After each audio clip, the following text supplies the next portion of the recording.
ನಮಸ್ತೆ. ವಾಸವಿ ಸಾಹಿತ್ಯ ಕಲಾವೇದಿಕೆ ಅರ್ಪಿಸುವ ಕಥಾವಾಚನ ಕಾದಂಬರಿಯನ್ನ ಓದ್ತಾ ಇದ್ದೇನೆ. ಧರ್ಮಶ್ರೀ ಎಸ್.ಎಲ್. ಭೈರಪ್ಪ ಅವರದ್ದು. ಸತ್ಯನಾರಾಯಣ ತನ್ನ ಮಾವನ ಮನೆಯಿಂದ ಬರ್ತಾನೆ. ಸ್ವಾಮಿಯವರ ಮನೆಗೆ ಬರುವುದನ್ನು ನಾವು ಕೇಳಿದ್ವಿ. ಅದರಿಂದ ಮುಂದಿನ ಭಾಗ. ಇಷ್ಟು ದಿನದ ನನ್ನ ಜೀವನದಲ್ಲಿ ಅನೇಕ ಜನರ ಸಂಪರ್ಕವಾಗಿದೆ. ಆದರೆ ಸ್ವಾಮಿ ಮೇಷ್ಟರ ಸಂಪರ್ಕ ಪ್ರಭಾವಗಳು ನನ್ನ ಜೀವನದ ಗತಿಯನ್ನೇ ಬದಲಿಸಿದವು. ಏನನ್ನು ಯೋಚಿಸದೆ ಕೇವಲ ಸ್ವಾತಂತ್ರ್ಯ ಪ್ರವೃತ್ತಿಯಿಂದ ನರಸಾಪುರಕ್ಕೆ ಬಂದಿದ್ದೆ. ಭವಿಷ್ಯದ ಬಗ್ಗೆ ಯೋಚನೆ ಇರಲಿಲ್ಲ. ನರಸಾಪುರದ ಮಾಧ್ಯಮಿಕ ಶಾಲೆಯಲ್ಲಿ 3ನೇ ತರಗತಿಯ ವಿದ್ಯಾರ್ಥಿಯಾಗಿ ಸೇರಿದೆ. ಊರಿನಲ್ಲೆಲ್ಲ ಜನಪ್ರಿಯರಾಗಿದ್ದ ಮೇಷ್ಟರ ಪ್ರಭಾವದಿಂದ ಆ ಊರಿಗೆ ಹೋದ ಮರುದಿನವೇ ವಾರಾನ್ನದ ಏರ್ಪಾಟಾಯಿತು. ವಾಸಕ್ಕೆ ಮೇಷ್ಟರ ಮನೆ. ಮಾವನ ಊರನ್ನು ಬಿಟ್ಟು ಬರಿಯ 1 ತಿಂಗಳಲ್ಲಿಯೇ ನನಗೆ ಆಶ್ಚರ್ಯವಾಗುವಂತಹ ಶಕ್ತಿಯು ನನ್ನಲ್ಲಿರುವುದು ತೋರಿತು. ತರಗತಿಯ ಓದಿನಲ್ಲಿ ನಾನೆಂದು ಹಿಂದೆ ಬಿದ್ದವನಲ್ಲ. ಆದರೆ ಮಾವನ ಮನೆಯ ಕ್ರೂರ ಜೀತಕ್ಕೆ ಸದೃಶವಾದ ಜೀವನದಲ್ಲಿ ಓದಿಕೊಳ್ಳಲು ಬಿಡುವು ಸಿಕ್ಕುತ್ತಿರಲಿಲ್ಲ. ಹೊಸ ಊರಿನ ಹೊಸ ಮೇಷ್ಟರ ಮನೆಯಲ್ಲಿ ಹಾಗಾಗಲಿಲ್ಲ. ನಾನು ಹಿಂದೆ ಎಂದೂ ಕಾಣದ ಪ್ರೀತಿ ವಿಶ್ವಾಸಗಳನ್ನು ಮೇಷ್ಟರು ಅವರ ಪತ್ನಿಯು ನನಗೆ ಎರೆಯುತ್ತಿದ್ದರು. ನಿರ್ಭಯವಾದ ವಾತಾವರಣ. ಒಮ್ಮೆ ನನ್ನ ತರಗತಿಯ ಎಲ್ಲ ಪುಸ್ತಕಗಳನ್ನೂ ಓದಿದೆ. ಮುಂದಿನ ತರಗತಿಯ ಪುಸ್ತಕಗಳನ್ನೂ ಓದಿದೆ. ಎಲ್ಲವೂ ನೆನಪಿನಲ್ಲಿ ಉಳಿಯಿತು. ಒಂದು ಸಲ ಒಂದು ಉದಾಹರಣೆ ನೋಡಿಕೊಂಡರೆ ಸಾಕು. ಎಂತಹ ಕ್ಲಿಷ್ಟ ಲೆಕ್ಕವನ್ನಾದರೂ ಬಿಡಿಸುತ್ತಿದ್ದೆ. ದಿನವೂ ಮುಂಜಾನೆ ಮೇಷ್ಟರ ಸಂಗಡ ಕೆರೆಯ ಏರಿಯ ಮೇಲೆ ತಿರುಗಾಡಲು ಹೋದಾಗ ಅವರೊಡನೆ ತಪ್ಪಾಗಿ ಇಂಗ್ಲಿಷ್ ಮಾತನಾಡುತ್ತಿದ್ದೆ. ನನ್ನ ಮಾತಿನಲ್ಲಿ ಇರುತ್ತಿದ್ದ ವ್ಯಾಕರಣ ದೋಷಗಳನ್ನು ಅವರು ತಿದ್ದುತ್ತಿದ್ದರು. ಹೊಸ ಪದಗಳನ್ನು ಹೇಳಿ ಅರ್ಥ ವಿವರಿಸುತ್ತಿದ್ದರು. ಇಂಗ್ಲಿಷ್ನಲ್ಲಿ ಮಾತನಾಡುವುದನ್ನು ಪ್ರೋತ್ಸಾಹಿಸುತ್ತಿದ್ದರು. ಹೀಗಾಗಿ 1-2 ತಿಂಗಳಲ್ಲಿ ಹೈಸ್ಕೂಲ್ ವಿದ್ಯಾರ್ಥಿಯ ಮಟ್ಟವನ್ನು ಮೀರುವಂತಹ ಇಂಗ್ಲಿಷ್ ಭಾಷೆಯ ಜ್ಞಾನ ನನಗೆ ಉಂಟಾಯಿತು. ಮಕ್ಕಳಿಗೋಸ್ಕರ ರಚಿತವಾದ ಸಣ್ಣ ಇಂಗ್ಲಿಷ್ ಕಥೆಯ ಪುಸ್ತಕಗಳನ್ನು ಮೇಷ್ಟರು ನನಗೆ ಪುಸ್ತಕ ಭಂಡಾರದಿಂದ ತಂದು ಕೊಡುತ್ತಿದ್ದರು. ಅವೆಲ್ಲವನ್ನು ಓದುತ್ತಿದ್ದೆ. ಅರ್ಥವಾಗದ ಕಡೆಗಳಲ್ಲಿ ಅವರನ್ನು ಕೇಳುತ್ತಿದ್ದೆ. ಮೇಷ್ಟರ ಮನೆಗೆ ಸುಮಾರು 20 ಪಾಠದ ಹುಡುಗರು ಬರುತ್ತಿದ್ದರು. ಮೇಷ್ಟರು ಒಳ್ಳೆಯ ಉಪಾಧ್ಯಾಯರಿದ್ದಂತೆ ಕುಶಲಿಯಾದ ಇಸ್ಪೀಟ್ ಆಟಗಾರರೂ ಆಗಿದ್ದರು. ರಾತ್ರಿ ಊಟ ಮಾಡಿಕೊಂಡು ಕ್ಲಬ್ಗೆ ಹೋದರೆ ಬರುತ್ತಿದ್ದದ್ದು ಅರ್ಧ ರಾತ್ರಿಯ ವೇಳೆಗೆ. ಮನೆಯ ಪಾಠದ ಹುಡುಗರಿಗೆಲ್ಲ ನಾನೇ ಪಾಠ ಹೇಳುತ್ತಿದ್ದೆ. ಅದರಿಂದ ಮಾಸ್ಟರ್ಗೆ ನೆರವಾದದ್ದು ಮಾತ್ರವಲ್ಲ, ನನಗೆ ಅನುಭವವಾಯಿತು. ಪಾಠ ಪ್ರವಚನದ ಬಗ್ಗೆ ಆತ್ಮವಿಶ್ವಾಸ ಮೂಡಿತು. ಶಾಲೆಯ ಇತರ ಉಪಾಧ್ಯಾಯರು ಎಲ್ಲರೂ ನನ್ನನ್ನು ಮರಿಸ್ವಾಮಿ ಮೇಷ್ಟರು ಎಂದು ಕರೆಯಲು ಪ್ರಾರಂಭಿಸಿದರು. ಹುಡುಗರಿಗೆ ಪಾಠ ಹೇಳುತ್ತಿದ್ದೆ. ಉಳಿದ ಕಾಲದಲ್ಲಿ ಮೇಷ್ಟರ್ ತಂದು ಕೊಡುತ್ತಿದ್ದ ಪುಸ್ತಕಗಳನ್ನು ಅವು ಅರ್ಥವಾಗಲಿ ಬಿಡಲಿ ಓದುತ್ತಿದ್ದೆ. ಕೆಲವು ಹುಡುಗರನ್ನು ಕಟ್ಟಿಕೊಂಡು ಕೆರೆಯಲ್ಲಿ ಈಜಲು ಹೋಗುತ್ತಿದ್ದೆ. ತುಂಬಿದ ಕೆರೆಯ ವಿಸ್ತಾರವಾದ ನೀರಿನ ಮೇಲೆ ಅಂಗಾತ ಮಲಗಿ ಒಬ್ಬನೇ ತೇಲುತ್ತಿದ್ದೆ. ನಡುಗೆರೆಯನ್ನು ಮೀರಿ ಹೋಗುತ್ತಿದ್ದೆ. ಆ ಊರಿನ ಎಲ್ಲ ಹುಡುಗರಿಗೂ ಈಜುವುದರಲ್ಲಿ ನಾನೇ ಮೊದಲಿಗನಾದೆ. ನಮ್ಮೂರಿನಲ್ಲಿ ಅಲಂಕರಿಸಿದ್ದ ಸೇನಾಪತಿಯ ಪಟ್ಟ, ಆ ಹೆಸರು ಮಾತ್ರ ಇಲ್ಲಿ ಇರಲಿಲ್ಲ, ಪುನಃ ಈ ಊರಿನಲ್ಲಿ ನನಗೆ ದೊರೆಯಿತು. ಪಾಠದ ಹುಡುಗರಿಗೆ ಮೇಷ್ಟರು ಸಹ ಆಗಿದ್ದರಿಂದ ನನ್ನ ಕೋಡು ಇನ್ನೂ 1 ಗೇಣು ಉದ್ದವಾಯಿತು. ಇಲ್ಲಿ ಭಯದ ಕಲ್ಪನೆಗಳಿರಲಿಲ್ಲ, ಹೊಡೆತವಿಲ್ಲ. ನಿರ್ಭಯವಾದ ವಾತಾವರಣದಲ್ಲಿ ಮೇಷ್ಟರು ಮತ್ತು ಅವರ ಪತ್ನಿಯ ವಾತ್ಸಲ್ಯದಲ್ಲಿ ನನ್ನ ಬುದ್ಧಿ ವಿದ್ಯೆಗಳು ಬೆಳೆಯುತ್ತಿದ್ದವು. ಶರೀರದಲ್ಲಿಯೂ ಸರಿಯಾಗಿ ಬೆಳೆಯುತ್ತಿದ್ದೆ. 14 ವರ್ಷ ವಯಸ್ಸು, ಆದರೂ ಒಳ್ಳೆಯ ಎತ್ತರ, ತಕ್ಕ ಮೈಕಟ್ಟು, ತುಂಬಿದ ಮುಖ ಮತ್ತು ವಯಸ್ಸಿಗೆ ಮೀರಿದ ಶಕ್ತಿ. ನನ್ನನ್ನು ಇಡೀ ನರಸಾಪುರದಲ್ಲಿ ಪ್ರಸಿದ್ಧನನ್ನಾಗಿ ಮಾಡುವ ಒಂದು ಸಂದರ್ಭ ನಡೆಯಿತು. ಅದು ಸುಮಾರು 500 ಮನೆಗಳ ಊರು. ಮಾಧ್ಯಮಿಕ ಶಾಲೆಯೇ ಆಗ ಅಲ್ಲಿದ್ದ ದೊಡ್ಡ ವಿದ್ಯಾಸಂಸ್ಥೆ. ಅಲ್ಲಿ ಒಂದು ಚರ್ಚಾ ಸ್ಪರ್ಧೆಯನ್ನು ಏರ್ಪಡಿಸಿದ್ದರು. ಮೇಷ್ಟರು ನನ್ನನ್ನು ಕೇಳದೆ ನನ್ನ ಹೆಸರನ್ನು ಸ್ಪರ್ಧಿಗಳ ಹೆಸರಿನಲ್ಲಿ ಸೇರಿಸಿದ್ದರು. ಅವರು ಆ ದಿನ ಬೆಳಿಗ್ಗೆ ಮನೆಯಲ್ಲಿ ಹೇಳಿದರು, ನೀನು ಫಸ್ಟ್ ಕ್ಲಾಸ್ ಆಗಿ ಮಾತಾಡಬೇಕು. ಒಬ್ಬ ಕ್ರಿಶ್ಚಿಯನ್ ಹುಡುಗಿ ಇದ್ದಾಳಲ್ಲ, ರಾಚಮ್ಮ ಅಂತ, ನಿನ್ನ ಕ್ಲಾಸಿನವಳೆ. ಅವಳು ಇಡೀ ಸ್ಕೂಲಿನಲ್ಲಿ ತನ್ನ ಸಮಾನ ಮಾತನಾಡೋರು ಯಾರೂ ಇಲ್ಲ ಅಂತಿದ್ದಾಳೆ. ನೀನು ಅವಳನ್ನು ಮೀರಿಸಬೇಕು. ನನಗೆ ಮಾತಾಡೋಕೆ ಬರಲಿಲ್ಲ ಸಾರ್. ಎಲ್ಲ ಬರುತ್ತೆ. ನೀನು ಓದೋ ಕತೆ ಪುಸ್ತಕದಲ್ಲಿ ಬರ್ದಿರ್ತಾರಲ್ಲ, ಹಾಗೆ ದೊಡ್ಡ ಭಾಷೆಯಲ್ಲಿ ಮಾತಾಡು, ಚೆನ್ನಾಗಾಗುತ್ತೆ. ಆ ರಾಚಮ್ಮನನ್ನು ಮೀರಿಸಬೇಕೆಂಬ ಉತ್ಸಾಹ ನನಗೂ ಉಂಟಾಯಿತು. ಆ ದಿನ ಇದ್ದ ಚರ್ಚೆಯ ವಿಷಯ ಹಳ್ಳಿಯ ವಾಸ ಉತ್ತಮವೋ ಪಟ್ಟಣ ವಾಸ ಉತ್ತಮವೋ ಎಂದು. ಸಂಜೆ 4ಕ್ಕೆ ಎಲ್ಲ ವಿದ್ಯಾರ್ಥಿಗಳು ಶಾಲೆಯ ಕಟ್ಟದ ನಡುವಿನ ಅಂಗಳದಲ್ಲಿ ತುಂಬಿದ್ದರು. ಎಲ್ಲ ಉಪಾಧ್ಯಾಯರು ಸೇರಿದ್ದರು. ಇಸ್ಪೀಟ್ ಕ್ಲಬ್ಬಿನ ಅಧ್ಯಕ್ಷರಾದ ಕಂಟ್ರಾಕ್ಟರ್ ಸೀತಾರಾಮಯ್ಯನವರದೇ ಅಧ್ಯಕ್ಷತೆ. ಮೊದಲು ರಾಚಮ್ಮ ಪಟ್ಟಣವಾಸವೇ ಉತ್ತಮವೆಂದು ಮಾತನಾಡಿದಳು. ನಾನು ಹಳ್ಳಿಯ ವಾಸದ ವಕೀಲನಾಗಿ ನನ್ನ ವಾದವನ್ನು ಮುಂದಿಡಲು ನಿಂತ ತಕ್ಷಣ ಮೇಷ್ಟರ್ ಮನೆಯ ಪಾಠದ ಹುಡುಗರು, ನನ್ನ ಈಜುವ ಸಂಗಾತಿಗಳು ಚಪ್ಪಾಳೆ ತಟ್ಟಿದರು. ಆವೇಶ ಬಂದಂತಾಗಿ ನಾನು ಒಂದೇ ಸವನೆ ವೇಗವಾಗಿ ಮಾತನಾಡಿದೆ. ಹಳ್ಳಿಯಿಂದಲೇ ದಿಳ್ಳಿ ಎಂದೆ. ಹಳ್ಳಿಯಲ್ಲಿ ಹೊಲವಿದೆ, ಪಟ್ಟಣದಲ್ಲಿ ಏನೂ ಇಲ್ಲವೆಂದೆ. ನಾನು ಓದಿದ ಕಥೆಯ ಪುಸ್ತಕದ ಎಷ್ಟೋ ವಾಕ್ಯಗಳು ಅಸಂಬದ್ಧವಾದುದಾದರೂ ಬಾಯಿಯಿಂದ ಹೊರಬೀಳುತ್ತಿದ್ದವು. ನನ್ನ ವಾದ ಮುಗಿದ ಮೇಲೆ ಎಲ್ಲರೂ ಚಪ್ಪಾಳೆ ತಟ್ಟಿದರು. ಇನ್ನುಳಿದ 3-4 ವಿದ್ಯಾರ್ಥಿಗಳು ಮಾತನಾಡಿದ ಮೇಲೆ ಅಧ್ಯಕ್ಷರು ಎದ್ದು ನಿಂತು ನನ್ನ ಮಾತುಗಾರಿಕೆಯನ್ನು ಹೊಗಳಿದರು. ಈ ಹುಡುಗ ಮುಂದೆ ಭಾರಿ ದೊಡ್ಡ ಮನುಷ್ಯನಾಗ್ತಾನೆ ಎಂದರು. ನನಗೆ ಮೊದಲ ಬಹುಮಾನ ಕೊಟ್ಟರು. ನನ್ನ ಉದ್ದ ಆಗಲೇ 2 ಅಂಗುಲ ಹೆಚ್ಚಾಯಿತು. ರಾಚಮ್ಮನಿಗೆ 2ನೇ ಬಹುಮಾನ ಹೋಯಿತು. ಆ ದಿನದಿಂದ ನಾನು ಊರಿನಲ್ಲಿ ಪ್ರಸಿದ್ಧಿಯನ್ನು ಪಡೆದೆ. ಮೇಷ್ನರಿಗಂತೂ ಹಿಡಿಸಲಾರದ ಸಂತೋಷ. ಚರ್ಚಾ ಸ್ಪರ್ಧೆ ನಡೆದ ಮೇಲೆ ತರಗತಿಯ ಮಾನಿಟರ್ ಆಗಿ ನೇಮಿಸಲ್ಪಟ್ಟೆ. ಮಾಧ್ಯಮಿಕ ಶಾಲೆಯಲ್ಲಿ, ಅದರಲ್ಲೂ ನಾನು ಓದುತ್ತಿದ್ದ ಕಾಲದಲ್ಲಿ, ಮಾನಿಟರ್ನ ಅಧಿಕಾರವೆಂದರೆ ಜಿಲ್ಲಾಧಿಕಾರಿಯ ದರ್ಬಾರು ಇದ್ದಂತೆ. ಅವನಿಗೆ ಎಲ್ಲರೂ ಹೆದರುತ್ತಿದ್ದರು. ಆದರೆ ನಾನು ಯಾರ ಮೇಲೆಯೂ ದರ್ಬಾರು ನಡೆಸುತ್ತಿರಲಿಲ್ಲ. ಮಾನಿಟರ್ ಆದ ಮೇಲೆ ನನ್ನನ್ನು ಮಾತನಾಡಿಸಲು ರಾಚಮ್ಮ ಪ್ರಯತ್ನಿಸುತ್ತಿದ್ದಳು. ಅವಳೊಡನೆ ಮಾತನಾಡಲು ನನಗೆ ಒಂದು ವಿಧವಾದ ಬಿಗುಮಾನ. ಅವಳದು ಅದೇ ಸ್ವಂತ ಊರಲ್ಲ. ನರಸಾಪುರಕ್ಕೆ 1 ಮೈಲಿ ದೂರದಲ್ಲಿರುವ ಯೇಸುಪುರ. ನಾನು ಈಜಲು ಹೋಗುತ್ತಿದ್ದ ಕೆರೆಯ ಏರಿಯ ಮೇಲೆಯೇ ಆ ಊರಿಗೆ ಹೋಗಬೇಕು. ಎಷ್ಟೋ ಸಲ ಶಾಲೆಯ ಹೊರಗೆ ಸಿಕ್ಕಿದಾಗ ತನಗೆ ತಿಳಿಯದ ಕಷ್ಟವಾದ ಲೆಕ್ಕವನ್ನು ಕೇಳಲು ಅವಳು ಬಂದಿದ್ದಳು. ಆದರೆ ನಾನು ಅವಳೊಡನೆ ಸರಿಯಾಗಿ ಮಾತನಾಡಿರಲಿಲ್ಲ. ಒಂದು ದಿನ ನನ್ನ ಸಂಗಡಿಗರೊಂದಿಗೆ ಶಾಲೆಗೆ ಚಕ್ಕರ್ ಹೊಡೆದು ಈಜಲು ಹೋಗಿದ್ದೆ. ನೀರಿಗೆ ಬಿದ್ದರೆ ನನಗೆ ಬೇರೆ ಯಾವ ವಿಷಯದ ಪ್ರಜ್ಞೆಯೂ ಇರುತ್ತಿರಲಿಲ್ಲ. ಮಧ್ಯಾಹ್ನದ ಸೂರ್ಯ ಪ್ರಕಾಶದಲ್ಲಿ ಹೊಳೆಯುವ ಅಲೆಗಳ ಮೇಲೆ ಅಂಗಾತ ತೇಲುತ್ತಾ ನಡುಗೆರೆಯನ್ನು ದಾಟಿ ಹೋಗಿದ್ದೆ. ಪುನಃ ಏರಿಯ ಕಡೆಗೆ ನೋಡಿದಾಗ ನನ್ನ ಯಾವ ಸಂಗಡಿಗರೂ ಇರಲಿಲ್ಲ. ಎಲ್ಲರೂ ನನ್ನನ್ನು ಬಿಟ್ಟೇ ಹೊರಟು ಹೋಗಿದ್ದರು. ಬಹಳ ಹೊತ್ತು ನೀರಿನಲ್ಲಿದ್ದು ಆಯಾಸವಾಗಿತ್ತು. ನಿಧಾನವಾಗಿ ಕೈ ಎಳೆಯುತ್ತಾ ಏರಿಯ ಹತ್ತಿರ ಬಂದೆ. ಸೋಪಾನ ಕಲ್ಲಿನ ಹತ್ತಿರ ನನ್ನ ಬಟ್ಟೆಯನ್ನು ಇಟ್ಟಿದ್ದ ಮರದ ಕೆಳಗೆ ರಾಚಮ್ಮ ಒಬ್ಬಳೆ ಕುಳಿತಿದ್ದಳು. ನಾನು ದಡ ಮುಟ್ಟಿದ ತಕ್ಷಣ ಹೇಳಿದಳು, ನೀನು ಎಷ್ಟು ದೂರ ಈಜ್ತೀಯಪ್ಪ, ನೋಡಿದ್ರೆ ಭಯವಾಗುತ್ತೆ. ಹಳ್ಳಿಯ ಮಾಧ್ಯಮಿಕ ಶಾಲೆಯ ಮಕ್ಕಳಿಗೆ ಪರಸ್ಪರ ಬಹುವಚನ ಪ್ರಯೋಗಿಸಿ ಮಾತನಾಡುವುದು ರೂಢಿಯಲ್ಲಿ ಇರುವುದಿಲ್ಲ. ಅವಳ ಮಾತಿಗೆ ನಾನು ಉತ್ತರ ಕೊಡಲಿಲ್ಲ. ನನ್ನ ಪಾಡಿಗೆ ನಾನು ಬಟ್ಟೆ ಹಾಕಿಕೊಂಡೆ. ಅವಳು ಕೇಳಿದಳು, ಯಾಕೆ ನೀನ್ ನನ್ನ ಕೈಲಿ ಸರಿಯಾಗಿ ಮಾತೇ ಆಡೋಲ್ಲ? ಏನ್ ಮಾತಾಡ್ಬೇಕು ನಿನ್ ಕೈಲಿ? ಏನು ಇಲ್ಲ ಬಿಡು ಎಂದು ಮೇಲಕ್ಕೆ ಎದ್ದಳು. ಅದೇನು ಅವಳ ಕಣ್ಣಿನಲ್ಲಿ ನೀರು ತುಂಬಿಕೊಂಡಿತು. ಅತ್ತೂ ಬಿಟ್ಟಳು. ಅದನ್ನು ಕಂಡು ಕಸಿವಿಸಿಯಿಂದ ಅವಳ ಹತ್ತಿರ ಹೋಗಿ ಕೇಳಿದೆ, ಯಾಕೆ ಅಳ್ತೀಯಾ? ನನ್ನ ಹತ್ತಿರ ನೀನ್ ಯಾಕೆ ಒಂಥರ ಇರ್ತೀಯಾ? ಹೋಗ್ಲಿ ಬಿಡು, ಅಳ್ಬೇಡ, ಇನ್ಮೇಲೆ ಸರಿಯಾಗಿರ್ತೀನಿ ಎಂದು ಸಮಾಧಾನ ಪಡಿಸಿದೆ. ಆಗ ಮಧ್ಯಾಹ್ನ 1 ಗಂಟೆ ಸಮಯ. ಬಲವಂತಪಡಿಸಿ ನನ್ನನ್ನು ತನ್ನ ಊರಿಗೆ ಕರೆದುಕೊಂಡು ಹೋದಳು. ನನ್ನ ಊಟವಾಗಿಲ್ಲವಾದರೂ ಅವಳ ಜೊತೆ ಹೊರಟೆ. ರಾಚಮ್ಮನಿಗೆ ಸುಮಾರು ನನ್ನಷ್ಟೇ ವಯಸ್ಸು, ಅಥವಾ ನನಗಿಂತ 1 ವರ್ಷಕ್ಕೆ ಚಿಕ್ಕವಳು. ತಕ್ಕ ಉದ್ದ ಮತ್ತು ಮಾಟವಾದ ಮೈಕಟ್ಟಿನ ಬಿಳುಪು ಬಣ್ಣದ ಹುಡುಗಿ. ಹಣೆಯ ಮೇಲೆ ನಾವು ಲೆಕ್ಕ ಮಾಡುವಾಗ ಪ್ಲಸ್ ಎಂದು ಹಾಕುವ ಚಿಹ್ನೆಯನ್ನು ಹಚ್ಚೆ ಹೊಯ್ಸಿಕೊಂಡಿದ್ದಳು. ಆದರೆ ಕುಂಕುಮ ಇಡುತ್ತಿರಲಿಲ್ಲ. ನಾನು ಕೇಳಿದೆ, ನೀನ್ ಯಾಕೆ ಹಣೆಗೆ ಕುಂಕುಮ ಇಡೋಲ್ಲ? ನಾವು ಕ್ರಿಶ್ಚಿಯನ್ನಿಯರು, ಅದಕ್ಕೆ ಇಡೋಲ್ಲ. ಕ್ರಿಶ್ಚಿಯನ್ ಆದ್ರೆ ಯಾಕೆ ಇಡಬಾರ್ದು? ನಂಗೆ ಗೊತ್ತಿಲ್ಲಪ್ಪ. ಚರ್ಚಿನಲ್ಲಿರೋ ನಮ್ಮ ಗುರುಗಳು ಅದನ್ನ ಕೇಳಿದ್ರೆ ಬೈತಾರೆ, ಅದನ್ನ ಕಂಡ್ರೆ ಬೈತಾರೆ. ಅವಳು ಲಕ್ಷಣವಾದ ಹುಡುಗಿ. ನಮ್ಮ ಸ್ಕೂಲಿನ ಇತರ ಹುಡುಗಿಯರಿಗಿಂತ ಸ್ವಲ್ಪ ಹೆಚ್ಚಾಗಿ ಅಲಂಕಾರ ಮಾಡಿಕೊಳ್ಳುತ್ತಿದ್ದಳು. ದಿನವೂ ತಲೆಗೆ ಗುಲಾಬಿಯ ಹೂ ಮುಡಿದು ಬರುತ್ತಿದ್ದಳು. ಕೈಗೆ ಗಾಜಿನ ಬಳೆ ತೊಡುತ್ತಿದ್ದಳು. ಕೆರೆಯ ಏರಿಯ ಮೇಲೆ ನಡೆದು ಹಸಿರು ಹೊಲಗಳ ಮಧ್ಯೆ ಹಾಯ್ದು ತೆಂಗಿನ ತೋಟಗಳ ಮರೆಯಲ್ಲಿದ್ದ ಅವಳ ಊರನ್ನು ಸೇರಿದೆವು. ಊರಿನ ಮುಂಭಾಗದಲ್ಲಿಯೇ ಎತ್ತರವಾಗಿ ಕಟ್ಟಿದ್ದ ಮಂಗಳೂರು ಹೆಂಚಿನ ಮನೆ ಒಂದು ಇತ್ತು. ಅದರ ಸುತ್ತಲೂ ಹೂವು ಮತ್ತು ತರಕಾರಿಯ ಗಿಡಗಳು. ಅದೇ ಚರ್ಚು ಎಂದು, ಅದರಲ್ಲಿ ಅವರ ಗುರುಗಳು ಇರುವರೆಂದು ರಾಚಮ್ಮ ಹೇಳಿದಳು. ಜೋಸೆಫ್ ಗೌಡರು ಎಂದವಳ ತಂದೆಯ ಹೆಸರು. ಅವರು ಏಸಪುರದ ಪಟೇಲರು. ನನ್ನನ್ನು ವಿಶ್ವಾಸದಿಂದ ಮಾತನಾಡಿಸಿದರು. ರಾಚಮ್ಮ ನನ್ನನ್ನು ಊಟ ಮಾಡಲು ಕರೆದಳು. ನಾನು ಮಾಡುವುದಿಲ್ಲವೆಂದೆ. ಕಾರಣ ಕೇಳಿದಾಗ, ನೀವು ಕ್ರಿಶ್ಚಿಯನ್ಯರು, ನಿಮ್ಮ ಜಾತಿಯವರ ಮನೆಯಲ್ಲಿ ನಾನು ಊಟ ಮಾಡಬಾರದು ಎಂದೆ. ಅವಳು ಸುಮ್ಮನಾದಳು. ನನ್ನನ್ನು ಬಿಟ್ಟು ಒಬ್ಬಳೇ ಊಟ ಮಾಡಲು ಮನಸ್ಸಿಲ್ಲದೆ ಏನೋ ಸ್ವಲ್ಪ ತಿಂಡಿ ತಿಂದಳು. ತಾನೇ ಅಟ್ಟಕ್ಕೆ ಹತ್ತಿ ತನಗೆ ಕೊಬ್ಬರಿ ಬೆಲ್ಲ ತಂದು ಕೊಟ್ಟಳು. ಆ ಊರಿನಲ್ಲಿ ತಯಾರು ಮಾಡುವ ಕಡಲೆಪುರಿ ತರಿಸಿಕೊಟ್ಟಳು. ಅವಳ ತಂದೆ ಕುಡುಗೋಲು ಕೊಟ್ಟು ಎಳನೀರು ಕೊಡಿಯಿರಿ ಎಂದು ನಮ್ಮಿಬ್ಬರನ್ನು ತೋಟಕ್ಕೆ ಕಳುಹಿಸಿದರು. ತೋಟದಲ್ಲಿ ನಾನು ಮರ ಹತ್ತಿ ಎಳನೀರು ಕೆಡವಿದೆ. ರಾಚಮ್ಮ ಹೇಳಿದಳು, ನೀನೇನಪ್ಪ ಒಳ್ಳೆ ಚೆನ್ನಾಗಿ ಮಾತಾಡ್ತೀಯಾ, ಕ್ಲಾಸಿಗೆ ಫಸ್ಟ್ ಆಗಿ ಓದ್ತೀಯಾ, ಎಲ್ಲದರಲ್ಲೂ ನಿನ್ಗೆ ಫಸ್ಟ್ ಪ್ರೈಸು, ಈಜಾಡೋದ್ರಲ್ಲಿ ನಿನ್ನನ್ನು ಮೀರಿಸೋರೇ ಇಲ್ಲ, ತೆಂಗಿನ ಮರನು ಎಷ್ಟು ಚೆನ್ನಾಗಿ ಹತ್ತತೀಯಾ, ನಿನ್ನನ್ನು ಹಿಡಿಯೋರು ಯಾರು? ಅವಳ ಮಾತಿನಲ್ಲಿ ಮುಗ್ಧ ಮೆಚ್ಚುಗೆ ತುಂಬಿತ್ತು. ಎಳನೀರು ಕೊಚ್ಚುತ್ತಾ ನಾನು ಹೇಳಿದೆ, ನೀನೇನು ಕಡಿಮೆ ಏನು? ಇಬ್ಬರು ಎಳನೀರು ಕುಡಿದೆವು. ಸಂಜೆಯ ತನಕ ತೋಟದಲ್ಲಿ ಕಾಲ ಕಳೆದೆವು. ಮನಸ್ಸಿಗೆ ಬಂದಂತೆ ಹರಟಿದೆವು.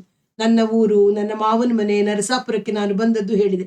ನನ್ನ ಅಮ್ಮ ಸತ್ತ ಸಂಗತಿಯನ್ನು ಕೇಳಿ ಅವಳು ಅತ್ತು ಬಿಟ್ಟಳು. ಅವಳ ಮನೆಯ ವಿಷಯವನ್ನು ತನಗೆ ತಿಳಿದಷ್ಟು ಹೇಳಿದಳು. ಅವಳ ತಂದೆ ಈ ಊರಿಗೆ ಪಟೇಲರಂತೆ. ಅವರ ಅಜ್ಜನ ಕಾಲದಲ್ಲಿ ಅವರು ಗಂಗಡಿಕಾರ ಒಕ್ಕಲಿಗರಂತೆ. ಆ ಊರಿಗೆ ಒಂದು ಸಲ ಅದೆಂಥದ್ದು ಜ್ವರ ಬಂತಂತೆ. ಆಗ ಒಬ್ಬ ಕ್ರಿಶ್ಚಿಯನ್ ಗುರುಗಳು ಬಂದು ಅವರೆಲ್ಲರಿಗೂ ಔಷಧ ಕೊಟ್ಟು ಗುಣ ಮಾಡಿದರಂತೆ. ಅದು ಯೇಸುಸ್ವಾಮಿಯೇ ಮಾಡಿದ ಔಷಧವಂತೆ. ಅದಕ್ಕಾಗಿ ಆ ಊರಿನವರು ಒಬ್ಬೊಬ್ಬರಾಗಿ ಆ ಗುರುಗಳು ಹೇಳಿದಂತೆ ಕ್ರಿಶ್ಚಿಯನ್ನರಾದರಂತೆ. ರಾಚಮ್ಮನ ಹಿರಿಯ ಅಕ್ಕನನ್ನು ಹಾಸನಕ್ಕೆ ಕೊಟ್ಟು ಮದುವೆ ಮಾಡಿದ್ದಾರಂತೆ. ಅವರಿಗೆ ಮೈಸೂರಿನಲ್ಲಿಯೂ ನೆಂಟರಿದ್ದಾರಂತೆ. ಅವರ ತೋಟದಲ್ಲಿದ್ದ ಗುಲಾಬಿಯ ಗಿಡದಲ್ಲಿ ಅವಳು ನನಗೆ ಒಂದು ಹೂವನ್ನು ಕಿತ್ತುಕೊಟ್ಟಳು. ಸೂರ್ಯ ಮುಳುಗುವ ವೇಳೆಗೆ ನಾನು ಅವಳ ಊರಿನಿಂದ ಹೊರಟೆ. ನನ್ನನ್ನು ಕಳುಹಿಸಲು ಅವಳು ಹೊಲದವರೆಗೂ ಬಂದು ಅವಳು ಕೇಳಿದಳು, ನಾಳೆಯಿಂದ ನನ್ನ ಸರಿಯಾಗಿ ಮಾತಾಡಿಸ್ತೀಯಾ ತಾನೆ? ಮಾತಾಡಿಸ್ತಿದ್ರೆ ಏನ್ ಮಾಡ್ತೀಯಾ? ಅದೆಲ್ಲ ಇಲ್ಲ, ನೀನು ಮಾತಾಡಿಸ್ಲೇಬೇಕು ಎಂದು ಹೇಳಿ ಹೊರಟು ಬಂದೆ. ಆ ದಿನ ನನ್ನ ಮನಸ್ಸು ಉಲ್ಲಾಸಗೊಂಡಿತ್ತು. ಒಂದೇ ಮಧ್ಯಾಹ್ನದಲ್ಲಿ ನಾವಿಬ್ಬರು ಸ್ನೇಹಿತರಾಗಿದ್ದೆವು. ಇನ್ನು ಮುಂದೆ ಅವಳನ್ನು ಅಳಿಸಬಾರದೆಂದು ನಾನೇ ಮೊದಲು ಮಾತನಾಡಿಸಬೇಕೆಂದು ಮನಸ್ಸಿನಲ್ಲಿ ಮಾಡಿಕೊಂಡೆ. ರಾಚಮ್ಮ ಊರಿಗೆ ಹೋಗುತ್ತಿದ್ದೇನೆಂದು ಹೇಳಿದಾಗ ಮೇಸ್ಟರು, ಕ್ರಿಶ್ಚಿಯನ್ ಹುಡುಗಿನ ಮದುವೆ ಮಾಡ್ಕೋತೀಯೇನೋ ಎಂದು ತಮಾಷೆ ಮಾಡಿದರು. ನಾನು ನರಸಾಪುರಕ್ಕೆ ಬಂದು ಇನ್ನು 3 ತಿಂಗಳು ಕಳೆಯಿತು. ಮಾಧ್ಯಮಿಕ ಶಾಲೆಯ ನನ್ನ 3ನೇ ವರ್ಷ ಕಳೆದು ಬೇಸಿಗೆ ರಜೆ ಪ್ರಾರಂಭವಾಗಿತ್ತು. ಈ ನಡುವೆ ಇನ್ನೊಂದು ಸಂಗತಿ ನಡೆಯಿತು. ನಾನು ಬ್ರಾಹ್ಮಣರ ಹುಡುಗನಾಗಿರುವುದರಿಂದ ವಾರದ ಮನೆಗಳಲ್ಲಿ ಊಟ ಮಾಡುತ್ತಿದ್ದೆ. ಬೆಳಗಿನ ತಿಂಡಿಗೆ ಮೇಸ್ಟರು ಗುರುರಾಯರ ಹೋಟೆಲ್ನಲ್ಲಿ ಗೊತ್ತು ಮಾಡಿದ್ದರು. ಮೇಸ್ಟರೊಡನೆಯೂ ಅವರ ಹೆಂಡತಿಯೊಡನೆಯೂ ನನ್ನ ವಿಶ್ವಾಸ ಹೆಚ್ಚಾದಂತೆಲ್ಲ ನಾನು ಅವರ ಮನೆಯಲ್ಲಿ ನೀರು ಸಹ ಕುಡಿಯದೆ ಇರುವುದು ತೀರ ಕೃತಕವೆಂದು ನನಗೆ ಕಾಣಿಸತೊಡಗಿತು.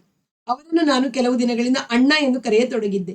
ಅವರ ಹೆಂಡತಿಯನ್ನು ಅತ್ತಿಗೆ ಎನ್ನುತ್ತಿದ್ದೆ. ಅವರ ಸ್ವಂತ ತಮ್ಮ ಎನ್ನುವ ಪ್ರೀತಿ ಅಭಿಮಾನಗಳಿಂದ ಅವರು ನನ್ನನ್ನು ನೋಡುತ್ತಿದ್ದರು. ನಾನೇಕೆ ಅವರು ಮಾಡಿದ ತಿಂಡಿ ತಿನ್ನಬಾರದು ಎನ್ನುವ ಯೋಚನೆ ಮನಸ್ಸಿನಲ್ಲಿ ಬರುತ್ತಿತ್ತು. ಆದರೂ ಸುಮ್ಮನಿದ್ದೆ. ಮೇಸ್ಟರ್ ಆಗಲಿ ಅವರ ಹೆಂಡತಿಯಾಗಲಿ ಒಂದು ದಿನವೂ ಆ ಬಗ್ಗೆ ಬಲವಂತ ಮಾಡಿರಲಿಲ್ಲ. ಈ ನಡುವೆ ಆ ಊರಿನ ಬ್ರಾಹ್ಮಣನ ಕೇರಿಯಲ್ಲಿ ಯಾರೋ ಒಂದು ಸುದ್ದಿ ತೂರಿಬಿಟ್ಟರು. ಆ ಹುಡುಗ ಲಿಂಗಾಯತ ಮೇಸ್ಟರ ಮನೆಯಲ್ಲಿ ತಿಂಡಿ ತಿಂತಾನಂತೆ. ಆದ್ದರಿಂದ ಅವನನ್ನು ಅಡಿಗೆ ಕೋಣೆಯಲ್ಲಿ ಕೂರಿಸಿ ನಾವು ಹೇಗೆ ಊಟಕ್ಕೆ ಬಡಿಸುವುದು? ಈ ಮಾತು ನನ್ನ ಕಿವಿಗೂ ಬಿತ್ತು. ಮೇಸ್ಟರಿಗೂ ತಿಳಿಯಿತು. ನಾನು ಬೆಳಗಿನ ತಿಂಡಿ ಗುರುರಾಯರ ಹೋಟೆಲ್ನಲ್ಲಿ ತಿನ್ನುತ್ತಿರುವನೆಂಬ ಸಂಗತಿಯನ್ನು ಗುರುರಾಯರ ಸಾಕ್ಷಿಯಿಂದಲೇ ತೋರಿಸಬಹುದಿತ್ತು. ಆದರೆ ಯಾರಿಗೆ ಹಾಗೆ ತೋರಿಸಬೇಕು? ಎಲ್ಲರೂ ಹಿಂದೆ ಮಾತನಾಡುವವರೇ. 1-2 ಮನೆಗಳವರು ಮಾತ್ರ ಬೇರೆ ಯಾವುದೋ ಕಾರಣ ಹೇಳಿ ತಮ್ಮ ಮನೆಯ ವಾರದ ಊಟ ಬಿಡಿಸಿದರು. ಇದನ್ನು ಕೇಳಿದ ಮೇಸ್ಟರ್ ಒಂದು ದಿನ ಕೋಪದಿಂದ ಹೇಳಿದರು, ಲೋ ಸತ್ಯ, ಒಂದು ಮಾತು. ಏನಣ್ಣ? ಇನ್ನು ಮುಂದೆ ನೀನು ಯಾರ ಮನೆಗೂ ಊಟಕ್ಕೆ ಹೋಗ್ಬೇಡ. ನಮ್ಮ ಮನೆಯಲ್ಲೇ ಮಾಡು. ನಿನಗಿನ್ನೂ ಮುಂಜೆ ಆಗಿಲ್ಲ. ಆಮೇಲೆ ಬೇಕಾದ್ರೆ ನನಗೆ ಶುದ್ಧಿ ಮಾಡಿಸೋಣವಂತೆ. ಅವರ ಮಾತನ್ನು ನಾನು ಕೂಲಂಕಷವಾಗಿ ಯೋಚಿಸಿದೆ. ಅವರು ಹೇಳುವುದು ಸರಿ ಎಂದು ತೋರಿತು. ಆ ದಿನದಿಂದ ನಾನು ಯಾರ ಮನೆಗೂ ಊಟಕ್ಕೆ ಹೋಗುವುದನ್ನು ಬಿಟ್ಟೆ. ಮೇಸ್ಟರು ಹೇಳಿದರು, ಯಾವುದಕ್ಕೂ ಸಂಕೋಚ ಪಟ್ಕೋಬೇಡ. ಮನೆಗೆ ಬರುವ ಎಲ್ಲಾ ಪಾಠದ ಹುಡುಗರಿಗೂ ವಾಸ್ತವವಾಗಿ ಪಾಠ ಹೇಳ್ತಿರೋನು ನೀನು. ಅದರಿಂದ ಬರೋ ದುಡ್ಡು ನನ್ನ ಸಂಬಳಕ್ಕಿಂತ ಹೆಚ್ಚಾಗುತ್ತೆ. ಮನೆಗೋಸ್ಕರ ನನಗಿಂತ ನೀನೇ ಹೆಚ್ಚು ಸಂಪಾದನೆ ಮಾಡ್ತಾ ಇದ್ದೀಯಾ? ಮೇಸ್ಟರು ನನ್ನ ಆತ್ಮ ಗೌರವವನ್ನು ಸದಾ ಉತ್ತೇಜಿಸಿ ಪೋಷಿಸುತ್ತಿದ್ದರು. ಅವರ ಮಾತಿನಿಂದ ಸ್ವಾವಲಂಬನದ ಸ್ವಾಭಿಮಾನವು ನನ್ನಲ್ಲಿ ಮೂಡಿತು. ನಾನು ಪೂರ್ಣವಾಗಿ ಮೇಸ್ಟರ ಮನೆಯಲ್ಲಿ ಊಟ ಮಾಡಲು ಪ್ರಾರಂಭಿಸಿದ ಮೇಲೆ ಆ ಊರಿನ ಬ್ರಾಹ್ಮಣ ಸಮಾಜದಲ್ಲಿ ಮತ್ತೂ ಒಂದು ಕೋಲಾಹಲವಾಯಿತು. ಆದರೆ ಅದಕ್ಕೆಲ್ಲ ಉಪ್ಪು ಹಾಕುವ ಅಸಾಮಿಯಲ್ಲ ನನ್ನ ಮೇಸ್ಟ್ರು. ಒಬ್ಬಿಬ್ಬ ಬ್ರಾಹ್ಮಣ ಸಂಗಡ ಅವರು ಇಸ್ಪೀಟ್ ಕ್ಲಬ್ನಲ್ಲಿ ಜೋರಾಗಿ ಹೇಳಿದರಂತೆ, ತಮ್ಮ ಮತದ ಒಬ್ಬ ಹುಡುಗನಿಗೆ ಅನ್ನ ಹಾಕುವ ಯೋಗ್ಯತೆ ಇಲ್ಲ ಇವರಿಗೆ. ಮಾತಾಡೋದು ಮಾತ್ರ ಕಲ್ತಿದ್ದಾರೆ. ಇವರೇ ಆ ಹುಡುಗನ ತಮ್ಮನೇಲಿ ಇಟ್ಕೊಂಡು ನಿಗಾ ನೋಡ್ಕೋಬೇಕಾಗಿತ್ತು. ನಾವೇನು ಬೇಡ ಅಂತಿದ್ನಾ? ಆ ದಿನದಿಂದ ವರ್ಣಸಂಕರದ ಗುಜುಗುಜು ಕಡಿಮೆಯಾಯಿತು. ಮೇಸ್ಟರು ಮಡಿವಂತ ಲಿಂಗಾಯಿತರಲ್ಲ. ಅವರ ಹೆಂಡತಿ ರಜದಲ್ಲಿದ್ದ ದಿನ ನಾನೇ ಅಡಿಗೆ ಮಾಡುತ್ತಿದ್ದೆ. ಅವರಿಗೆ 8 ವರ್ಷದ ಒಬ್ಬ ಮಗಳಿದ್ದಳು. ಅವಳನ್ನು ಮುಂದೆ ನನಗೆ ಕೊಟ್ಟು ಮದುವೆ ಮಾಡುವುದಾಗಿ ಅವರ ಹೆಂಡತಿ ತಮಾಷೆ ಮಾಡುತ್ತಿದ್ದರು. ನನಗೂ ರಾಚಮ್ಮನಿಗೂ ಆಳವಾದ ಸ್ನೇಹ ಬೆಳೆದಿತ್ತು. ಶಾಲೆ ಬಿಟ್ಟ ಮೇಲೆ ಪ್ರತಿದಿನವೂ ನಾವು ಭೇಟಿಯಾಗುತ್ತಿದ್ದೆವು. ಪ್ರತಿ ಭಾನುವಾರವೂ ಮಧ್ಯಾಹ್ನ ಅವಳ ಊರಿಗೆ ಹೋಗುತ್ತಿದ್ದೆ. ಬೇಸಿಗೆ ರಜದಲ್ಲಿ ನನ್ನನ್ನು ನೋಡಲು ನರಸಾಪುರಕ್ಕೆ ಅವಳೇ 2 ಸಲ ಬಂದಿದ್ದಳು. ಒಬ್ಬರಿಬ್ಬರನ್ನು ನೋಡಲು ನಮಗೆ ಬೇರೆ ಯಾವ ಕಾರಣವೂ ಇರುತ್ತಿರಲಿಲ್ಲ. ನೋಡುವುದೇ ಕಾರಣ. ಅಷ್ಟೇ ತೃಪ್ತಿ. ಒಂದು ದಿನ ಬೆಳಗಿನ ತಿಂಡಿ ಮುಗಿಸಿಕೊಂಡು ನಾನು ಅವಳ ಊರಿಗೆ ಹೋದೆ. ಊರಿಗೆ 3/4 ಮೈಲಿ ದೂರದಲ್ಲಿ ಅವರಿಗೆ ಮತ್ತೊಂದು ತೋಟವಿತ್ತಂತೆ. ನಾನು ನೋಡಿರಲಿಲ್ಲ. ಅಲ್ಲಿ ಈಜುಕೊಳವಿದೆ ಎಂದು ಅವಳು ಹೇಳಿದ ಮೇಲೆ ಆ ದಿನ ಅಲ್ಲಿಗೆ ಹೋಗೋಣವೆಂದೆ. ಇಬ್ಬರೂ ಹೊರಟೆವು. ಅವಳ ಕೈಯಲ್ಲಿ ಒಂದು ಪುಟ್ಟ ಚೀಲವಿತ್ತು. ದಾರಿಯಲ್ಲಿ ಒಂದು ಚಿಕ್ಕ ಹಳ್ಳಿ ಸಿಕ್ಕಿತು. ನಾವು ಹೋಗುತ್ತಿದ್ದ ತೋಟಕ್ಕೆ ಆ ಹಳ್ಳಿಯ ಒಳಗಡೆ ಹೋಗಬೇಕು. ಅದರ ಕೆಲವು ಮನೆಗಳ ಅವು ಗುಡಿಸಲುಗಳೇ ಜಗಲಿಯ ಗೋಡೆಯ ಮೇಲೆ ತಮ್ಮಟೆಗಳನ್ನು ತೂಗು ಹಾಕಿದ್ದರು. ಇದನ್ನು ಕಂಡು ನಾನು ರಾಚಮ್ಮನ ಕೇಳಿದೆ, ಇದು ಯಾವ ಜನರ ಊರು? ಇದು ಹೊಲೆಯರ ಊರು, ಕೊಪ್ಪಲು ಅಂತ ಹೆಸರು. ನರಸಾಪುರದ ಜಾತ್ರೆಯಲ್ಲಿ ದೇವಸ್ಥಾನಕ್ಕೆ ಚಪ್ರ ಹಾಕಿ ದೇವರ ಮುಂದೆ ತಮ್ಮಟಿ ಬಡಿಯೋರು ಈ ಊರಿನವರೇ. ಇವ್ರು ಹೊಲೆಯರು ಅಂತ ಗೊತ್ತಿದ್ದು ನನ್ನನ್ನು ಇಲ್ಯಾಕೆ ಕರ್ಕೊಂಡ್ಬಂದೆ? ಇವರ ಕೇರಿಲಿ ಬಂದ್ರೆ ನಾನು ಸ್ನಾನ ಮಾಡಬೇಕು. ಯಾಕೆ? ನಿನ್ ಗೊತ್ತಿಲ್ಲ, ಸುಮ್ನಿರು. ಅವ್ರು ಹೊಲೆಯರು. ಆ ಊರೆಲ್ಲವೂ ಕೊಳಕಿನಿಂದ ತುಂಬಿತ್ತು. ಅಲ್ಲಿ ಕಾಣುತ್ತಿದ್ದ ಯಾರ ಮೈ ಮೇಲೂ ಸರಿಯಾದ ಬಟ್ಟೆ ಇರಲಿಲ್ಲ. ಹಾಕಿದ್ದ ಹುರುಕಲು ಬಟ್ಟೆಗಳನ್ನು ಒಗೆದು ಯುಗಾಂತರವೇ ಸಂದಿರಬೇಕು. ಮನೆಗಳ ಹತ್ತಿರವೇ ಮಕ್ಕಳು ಹೇಸಿಗೆ ಮಾಡಿದ್ದರು. ಒಂದಿಬ್ಬರು ಹೆಗಲಿಗೆ ಹೆಂಡದ ಬುರುಡೆ ಹಾಕಿಕೊಂಡು ಅದೆಲ್ಲಿಗೋ ಹೋಗುತ್ತಿದ್ದರು. ತೋಟಕ್ಕೆ ಹೋದ ತಕ್ಷಣ ನಾನು ತೊಟ್ಟಿದ್ದ ಬಟ್ಟೆ ತೆಗೆದು ಒಗೆದು ಒಣ ಹಾಕಿ ನೀರಿನಲ್ಲಿ ಧುಮುಕಿದೆ. ತುಂಬಿದ ಕೆರೆಯ ವಿಶಾಲವಾದ ನೀರಿನಲ್ಲಿ ಮನಬಂದಂತೆ ಈಜುತ್ತಿದ್ದ ನನಗೆ ಆ ಪುಟ್ಟ ಬಾವಿ ಹಿತಕರವಾಗಿ ಕಾಣಲಿಲ್ಲ. ಬೇಗ ನೀರಿನಿಂದ ಮೇಲೆ ಬಂದೆ. ಬಳಪದ ಕಲ್ಲಿನಿಂದ ತೇಯ್ದು ವಿಭೂತಿಯನ್ನು ಹಣೆಗೆ ಧರಿಸಿ ಮರದ ನೆರಳಿನಲ್ಲಿದ್ದ ಮೆಟ್ಟಲಿನ ಮೇಲೆ ಕುಳಿತೆ. ರಾಚಮ್ಮ ನನ್ನ ಹತ್ತಿರ ಕುಳಿತಳು. ಇಬ್ಬರು ಮನಸ್ಸು ಬಂದಂತೆ ಹೊರಟುತ್ತಿದ್ದೆವು. ಯಾವ ಮಾತಿಗೂ ಒಂದಕ್ಕೊಂದು ಸಂಬಂಧವಿಲ್ಲ. ನಾನು ಚಟಪಟನೆ ಮಾತನಾಡುತ್ತಿದ್ದರೆ ಅವಳು ಕುತೂಹಲದಿಂದ ತುಂಬುಗಣ್ಣನ್ನು ಬಿಟ್ಟು ಕುಳಿತು ಕೇಳುವಳು. ನಾನು ನಿನ್ನೆ ತಾನೇ ಓದಿದ ಒಂದು ಸಾಹಸಮಯ ಕಾದಂಬರಿಯನ್ನು ತಲ್ಲೀನನಾಗಿ ವರ್ಣಿಸುತ್ತಿದ್ದೆ. ರಾಚಮ್ಮ ತನ್ನ ಕೈಯಲ್ಲಿ ಇದ್ದುದನ್ನು ತೆಗೆದಳು. ಅದರಲ್ಲಿ ಕೆಲವು ದೋಸೆಗಳಿದ್ದವು. ಅವನು 2 ಪಾಲು ಮಾಡಿ ಒಂದು ಭಾಗವನ್ನು ನನ್ನ ಮುಂದೆ ಇರಿಸಿದಳು. ಮತ್ತೊಂದನ್ನು ತಾನು ಇಟ್ಟುಕೊಂಡಳು. ಕಥೆಯನ್ನು ವರ್ಣಿಸುವ ಆವೇಶದಲ್ಲಿ ನಾನು ಏನು ಮಾಡುತ್ತಿರುವೆನೆಂದು ತಿಳಿಯದೆ ದೋಸೆಯಲ್ಲಿ ಒಂದು ಚೂರನ್ನು ತೆಗೆದು ಬಾಯಿಗೆ ಹಾಕಿಕೊಂಡೆ. ತಕ್ಷಣ ಎಚ್ಚರವಾಯಿತು. ಬಾಯಿಗೆ ಹಾಕಿಕೊಂಡ ಚೂರನ್ನು ಉಗುಳಿಬಿಟ್ಟೆ. ಅವಳು ಪೆಚ್ಚಾಗಿ ನನ್ನನ್ನೇ ನೋಡುತ್ತಾ ಕುಳಿತಳು. ನಾನು ಕೈ ಬೀಸಿ ಅವಳ ಕೆನ್ನೆಗೆ ಒಂದು ಏಟು ಬಿಗಿದೆ. ಏನು ಮಾಡುತ್ತಿದ್ದೇನೆ ಎಂದು, ಏನು ಮಾಡಿದೆಂಬ ಪ್ರಜ್ಞೆ ಇರಲಿಲ್ಲ. ಅವಳ ಕಣ್ಣಿನಲ್ಲಿ ನೀರು ತುಂಬಿ ಬಂತು. ತನ್ನ 2 ಕೈಗಳಲ್ಲಿಯೂ ಮುಖವನ್ನು ಮುಚ್ಚಿ ಅವಳು ಅಳಲು ಪ್ರಾರಂಭಿಸಿದಳು. ಇನ್ನೂ ರೇಗಿದ ದನಿಯಲ್ಲಿ ನಾನು ಆರ್ಭಟಿಸಿದೆ. ಅಡ್ಡ ಜ್ಞಾನದಲ್ಲಿದ್ದಾಗ ಉಪಾಯವಾಗಿ ನನ್ನ ಮುಂದೆ ತಿಂಡಿ ಇಟ್ಟು ಜಾತಿ ಕೆಡಿಸ್ಬೇಕು ಅಂತ ಮಾಡಿದ್ದೀಯೇ? ಎಷ್ಟು ದಿನದಿಂದ ಕಲಿತಿದ್ದೆ ಈ ವಿದ್ಯೆನ? ಬಿಕ್ಕಿ ಬಿಕ್ಕಿ ಅಳುತ್ತಾ ಅವಳಂದಳು, ನಿನ್ನ ತಮ್ಮಯ್ಯ, ದೇವರ ಸತ್ಯವಾಗಿಯೂ ನಾನು ಹಾಗೆ ಮಾಡಲಿಲ್ಲ. ನಿನಗೆ ಅಂತ ಪುರಿ ತಂದಿದ್ದೆ. ಕತೆ ಕೇಳ್ತಾ ಅಡ್ಡಜ್ಞಾನದಲ್ಲಿ ಎಲ್ಲೋ ಹಾಗೆ ಮಾಡಿದೆ. ತಪ್ಪಾಯ್ತು. ನನಗೆ ಗೊತ್ತು ನಿಮ್ ಕೆಲಸ. ನಾನು ಹೋಗ್ತೀನಿ ಎಂದು ಎದ್ದು ಹೊರಟು ಬಿಟ್ಟೆ. ಹಿಂದಿನಿಂದ ಬಂದು ಅವಳು ನನ್ನ 2 ಕೈಗಳನ್ನು ಹಿಡಿದು ನಿಲ್ಲಿಸಿದಳು. ನಾನು ನಿಂತೆ. ಅವಳು ಇನ್ನೂ ಅಳುತ್ತಿದ್ದಳು. 2 ನಿಮಿಷದಲ್ಲಿ ನನ್ನ ಕೋಪ ಶಮನವಾಯಿತು. ಪುನಃ ಇಬ್ಬರು ಕೊಳದ ಹತ್ತಿರ ಬಂದೆವು. ಅವಳನ್ನು ಸಮಾಧಾನ ಪಡಿಸುತ್ತಾ ಹೇಳಿದೆ, ನಾನು ಹೊಡೆದೆ ಅಂತ ಬೇಜಾರಾಯ್ತಾ? ಬೇಜಾರೇನಿಲ್ಲ. ಕೋಪ ಮಾಡಿಕೊಂಡು ನನ್ನ ಕೈಲಿ ಮಾತಾಡೋದು ನಿಲ್ಲಿಸ್ಬಿಡ್ಬೇಡ. ಬೇಕು ಅಂತ ನಾನು ಹಾಗೆ ಮಾಡಲಿಲ್ಲ. ತಪ್ಪಾಯ್ತು. ಹೊಡೆದದ್ದು ನಂದು ತಪ್ಪಾಯ್ತು. ಅವಳು ದೋಸೆ ತಿನ್ನಲಿಲ್ಲ. ಇಬ್ಬರು ಪುರಿ ಮುಕ್ಕಿದೆವು. ನಾನೇ ತೆಂಗಿನ ಮರ ಹತ್ತಿ ಎಳನೀರು ಕೆಡವಿದೆ. ಚೂಪಾದ ಕಲ್ಲಿನಿಂದ ಕುಕ್ಕಿ ಕುಡಿದೆವು. ಅದರೊಳಗಿನ ಕಾಯಿಯಿಂದ ಹೊಟ್ಟೆ ತುಂಬಿಸಿಕೊಂಡೆವು. ಅರ್ಧ ಗಂಟೆ ಕಳೆಯುವುದರೊಳಗಾಗಿ ಹಿಂದೆ ಏನೂ ನಡೆದಿಲ್ಲ ಎನ್ನುವಂತೆ ನಗುನಗುತ್ತಾ ಹರಟೆ ಹೊಡೆಯುತ್ತಿದ್ದೆವು. ಈಗ ರಾಚಮ್ಮ ಅವರ ಚರ್ಚೆಗೆ ಹೊಸದಾಗಿ ಬಂದಿರುವ ಗುರುಗಳ ಯಂತ್ರ ಮಂತ್ರ ಶಕ್ತಿಯನ್ನು ವರ್ಣಿಸಿ ಹೇಳುತ್ತಿದ್ದಳು. ಅವರು ಎಂತಹ ಕಾಯಿಲೆಯನ್ನಾದರೂ ದೇವರ ಶಿಲುಬೆಯ ಗುರುತು ಹಾಕಿಯೇ ವಾಸಿ ಮಾಡಿಬಿಡುತ್ತಾರೆ ಎಂದು ಬೇಕಾದಷ್ಟು ಉದಾಹರಣೆಗಳನ್ನು ಕೊಟ್ಟಳು. ನಾವಿಬ್ಬರು ಸೇರಿದರೆ ಕಾಲ ಕಳೆಯುವುದು ತಿಳಿಯುತ್ತಿರಲಿಲ್ಲ. ಸಂಜೆ 5 ಗಂಟೆ ತನಕ ಮಾತನಾಡಿದೆವು. ಹಸಿವಿನ ಪರಿವೆಯೂ ಇರಲಿಲ್ಲ. ಅಷ್ಟರಲ್ಲಿ ನನಗೆ ಮೈಯಲ್ಲಿ ಚಳಿ ಎನಿಸತೊಡಗಿತು. ಅರ್ಧ ಗಂಟೆಯಲ್ಲಿ ಮೈ ನಡುಗುವಷ್ಟು ಚಳಿ ಕಾಣಿಸಿಕೊಂಡಿತು. ಕೊಂಚ ಹೊತ್ತಿನಲ್ಲಿ ಜ್ವರ ತುಂಬಿಕೊಂಡಿತು. ನನ್ನ ಮುಟ್ಟಿ ನೋಡಿ ಬೆದರಿ ರಾಚಮ್ಮ ನನ್ನನ್ನು ಎಬ್ಬಿಸಿಕೊಂಡು ಅವರ ಮನೆಗೆ ಕರೆದೊಯ್ದಳು. ಅವರ ತಂದೆ ಹಾಕಿಕೊಟ್ಟ ಹಾಸಿಗೆಯ ಮೇಲೆ ಮಲಗಿದ್ದೊಂದೇ ನನಗೆ ನೆನಪು. ಎಚ್ಚರವಾದಾಗ ನಾಳೆ ಬೆಳಗಾಗಿತ್ತು. ಅವಳ ತಂದೆ ನನಗೆ ಅದೇನೋ ಕುಡಿಸುತ್ತಿದ್ದರು. ಮಧ್ಯಾಹ್ನದ ಹೊತ್ತಿಗೆ ಜ್ವರ ಕೊಂಚ ಕಡಿಮೆ ಎನಿಸುತ್ತಿತ್ತು. ಸಾಯಂಕಾಲಕ್ಕೆ ಸ್ವಲ್ಪ ಉತ್ತಮವಾಯಿತು. ಇಷ್ಟಾದರೂ ಕಾಯಿಸಿದ ಹಾಲನ್ನುಳಿದು ನಾನು ಅವರ ಮನೆಯಲ್ಲಿ ಬೇರೆ ಯಾವ ಆಹಾರವನ್ನು ಮುಟ್ಟಲಿಲ್ಲ. ಅವರು ಕೊಟ್ಟೂ ಇರಲಿಲ್ಲ. ಸಾಯಂಕಾಲ ಸ್ವಲ್ಪ ತಿರುಗಾಡುವಂತೆ ಆದ ಮೇಲೆ ರಾಚಮ್ಮ ಹೇಳಿದಳು, ಚರ್ಚಿನ ನಮ್ಮ ಗುರುಗಳು ದೇವರ ಆಶೀರ್ವಾದ ಮಾಡಿದ ಮಾತ್ರೆ ಕಳಿಸಿದ್ದರು. ಅದನ್ನು ತಿಂದೇ ನಿನಗೆ ಜ್ವರ ಹೊರಟು ಹೋಯಿತು. ಅವರನ್ನು ನೋಡಿಕೊಂಡು ಬರೋಣ ಬಾ. ಆ ಗುರುಗಳನ್ನು ನೋಡುವ ಕುತೂಹಲದಿಂದ ನಾನೂ ಹೊರಟೆ. ರಾಚಮ್ಮನ ತಂದೆ ಮನೆಯಲ್ಲಿ ಇಲ್ಲದಿದ್ದುದರಿಂದ ಅವಳೇ ಜೊತೆಯಲ್ಲಿ ಬಂದಳು. ಚರ್ಚಿನ ಹಿಂಭಾಗದಲ್ಲಿ ವಿಶಾಲವಾದ 3 ಕೋಣೆಗಳಿದ್ದವು. ಒಂದು ಕೋಣೆಯಲ್ಲಿ ಅವರ ಗುರುಗಳು ವಿರಾಮ ಕುರ್ಚಿಯನ್ನು ಹೊರಗಿ ಕೂತು ಒಂದು ದೊಡ್ಡ ಇಂಗ್ಲಿಷ್ ಪುಸ್ತಕ ಓದುತ್ತಿದ್ದರು. ಆಸ್ಪತ್ರೆಯಲ್ಲಿ ಇರುವಂತೆ ಆ ಕೋಣೆಯ ತುಂಬ ಔಷಧಿ ಸೀಸೆಗಳಿದ್ದವು. ಗುರುಗಳು ಎತ್ತರವಾದ ಸಾದಾ ಬಿಳುಪು ಬಣ್ಣದ ಆಳು, ಕರಿಯ ಗಡ್ಡ ಬಿಟ್ಟು ಲಂಗದಂತಹ ಬಿಳಿ ನಿಲುವಂಗಿ ಹಾಕಿಕೊಂಡು ಸೊಂಟಕ್ಕೆ ಬಿಳಿಯ ಬಟ್ಟೆಯ ಪಟ್ಟಿ ಕಟ್ಟಿಕೊಂಡಿದ್ದರು. ನಮ್ಮಿಬ್ಬರನ್ನು ನೋಡಿ ಅವರೇ ಮೊದಲು ಮಾತನಾಡಿಸಿದರು. ಸತ್ಯ ಅಂತಲ್ವೇ ನಿನ್ನ ಹೆಸರು? ಅವರು ಕನ್ನಡ ಆಡುವುದು ಒಂದು ರೀತಿಯಾಗಿತ್ತು. ನನ್ನ ಹೆಸರು ಅವರಿಗೆ ತಿಳಿದಿದೆ. ನಾನು ಅಂದೆ. ಅವರು ತೋರಿಸಿದ ಬೆಂಚಿನ ಮೇಲೆ ನಾವಿಬ್ಬರು ಕುಳಿತುಕೊಂಡೆವು. ಗುರುಗಳು ನನ್ನ ಕೈನಾಡಿ ಹಿಡಿದು ನೋಡಿ, ಈಗ ಎಲ್ಲವೂ ಸರಿಯಾಗಿದೆ ಎಂದರು. ನನ್ನ ಕೈಗೆ 3 ಮಾತ್ರೆ ಕೊಟ್ಟರು. ಯೇಸುದೇವನ ಒಂದು ಪುಟ್ಟ ಚಿತ್ರವನ್ನು ಕೊಟ್ಟು ಹೇಳಿದರು, ಈ ಮಾತ್ರೆಗಳನ್ನು ಈಗ ರಾತ್ರಿ ಮತ್ತು ನಾಳೆ ಬೆಳಿಗ್ಗೆ ಬಿಸಿ ನೀರಿನಲ್ಲಿ ತಗೋ. ಈ ದೇವರ ಪ್ರಾರ್ಥನೆ ಮಾಡು. ನಿನಗೆ ಕಾಯಿಲೆ ಪೂರ್ತಿಯಾಗಿ ವಾಸಿಯಾಗುತ್ತೆ. ವಾಸಿಯಾದ ಮೇಲೆ ನೀನು ಈ ಊರಿಗೆ ಬಂದಾಗ ಈ ದೇವಸ್ಥಾನಕ್ಕೆ ಬಾ. ನಾವಿಬ್ಬರು ಬರುವ ವೇಳೆಗೆ ಸ್ವಾಮಿ ಮೇಸ್ಟರು ರಾಚಮ್ಮನ ಮನೆಗೆ ಬಂದು ಕುಳಿತಿದ್ದರು. ಅವರಿಗೆ ಏನನ್ನೂ ಹೇಳದೆ ನಾನು ನಿನ್ನೆ ಮುಂಜಾನೆ ಇಲ್ಲಿಗೆ ಬಂದಿದ್ದೆ. ಗಾಬರಿಯಿಂದ ಅವರು ಹುಡುಕಿಕೊಂಡು ಬಂದಿದ್ದರು. ಹೇಳದೆ ಕೇಳದೆ ಬಂದಿದ್ದಕ್ಕಾಗಿ ಬೈದರು. ನನಗೆ ನಡೆಯುವ ಶಕ್ತಿ ಇಲ್ಲದಿದ್ದರಿಂದ ರಾಚಮ್ಮನ ತಂದೆ ಎತ್ತಿನ ಗಾಡಿ ಹೂಡಿಸಿ ಮೇಸ್ಟರೊಡನೆ ಕಳಿಸಿದರು. ಅಮ್ಮ ಸತ್ ಮೇಲೆ ನಾನು ಒಮ್ಮೆಯೂ ಆ ಊರಿಗೆ ಹೋಗಿರಲಿಲ್ಲ. ಅಲ್ಲಿ ನನ್ನ ಪುಟ್ಟ ತಂಗಿ ಮತ್ತು ಅಜ್ಜಿ ಇದ್ದರು. ತಂದೆಯನ್ನು ನೋಡಬೇಕೆಂಬ ಆಸೆ ನನಗೆ ಎಂದೂ ಇರಲಿಲ್ಲ. ಈ ಮಧ್ಯೆ ಯಾರ ಮೂಲಕವೂ ಇನ್ನೊಂದು ವರ್ತಮಾನ ನನಗೆ ಕಿವಿ ಮುಟ್ಟಿತು. ಹೆಂಡತಿ ಹೋದ ಮೇಲೆ ನನ್ನ ತಂದೆ ಆ ಊರಿನಲ್ಲಿಯೇ ಇರಲಿಲ್ಲವಂತೆ. ನಮ್ಮ ಅಮ್ಮನ ಒಡವೆಗಳಲ್ಲಿ ಕೈಗೆ ಸಿಕ್ಕಿದ ಕೆಲವನ್ನು ಹೊತ್ತುಕೊಂಡು ಎಲ್ಲಿಯೋ ತೀರ್ಥಯಾತ್ರೆಗೆ ಹೋಗಿ ಬಿಟ್ಟಿದ್ದರಂತೆ. ಹೋಗಿ 1.5 ವರ್ಷವಾಗುತ್ತಾ ಬಂದರೂ ಹಿಂದಿರುಗಿರಲಿಲ್ಲ. ಊರಿನಲ್ಲಿ ಅಜ್ಜಿ ಮತ್ತು ತಂಗಿ.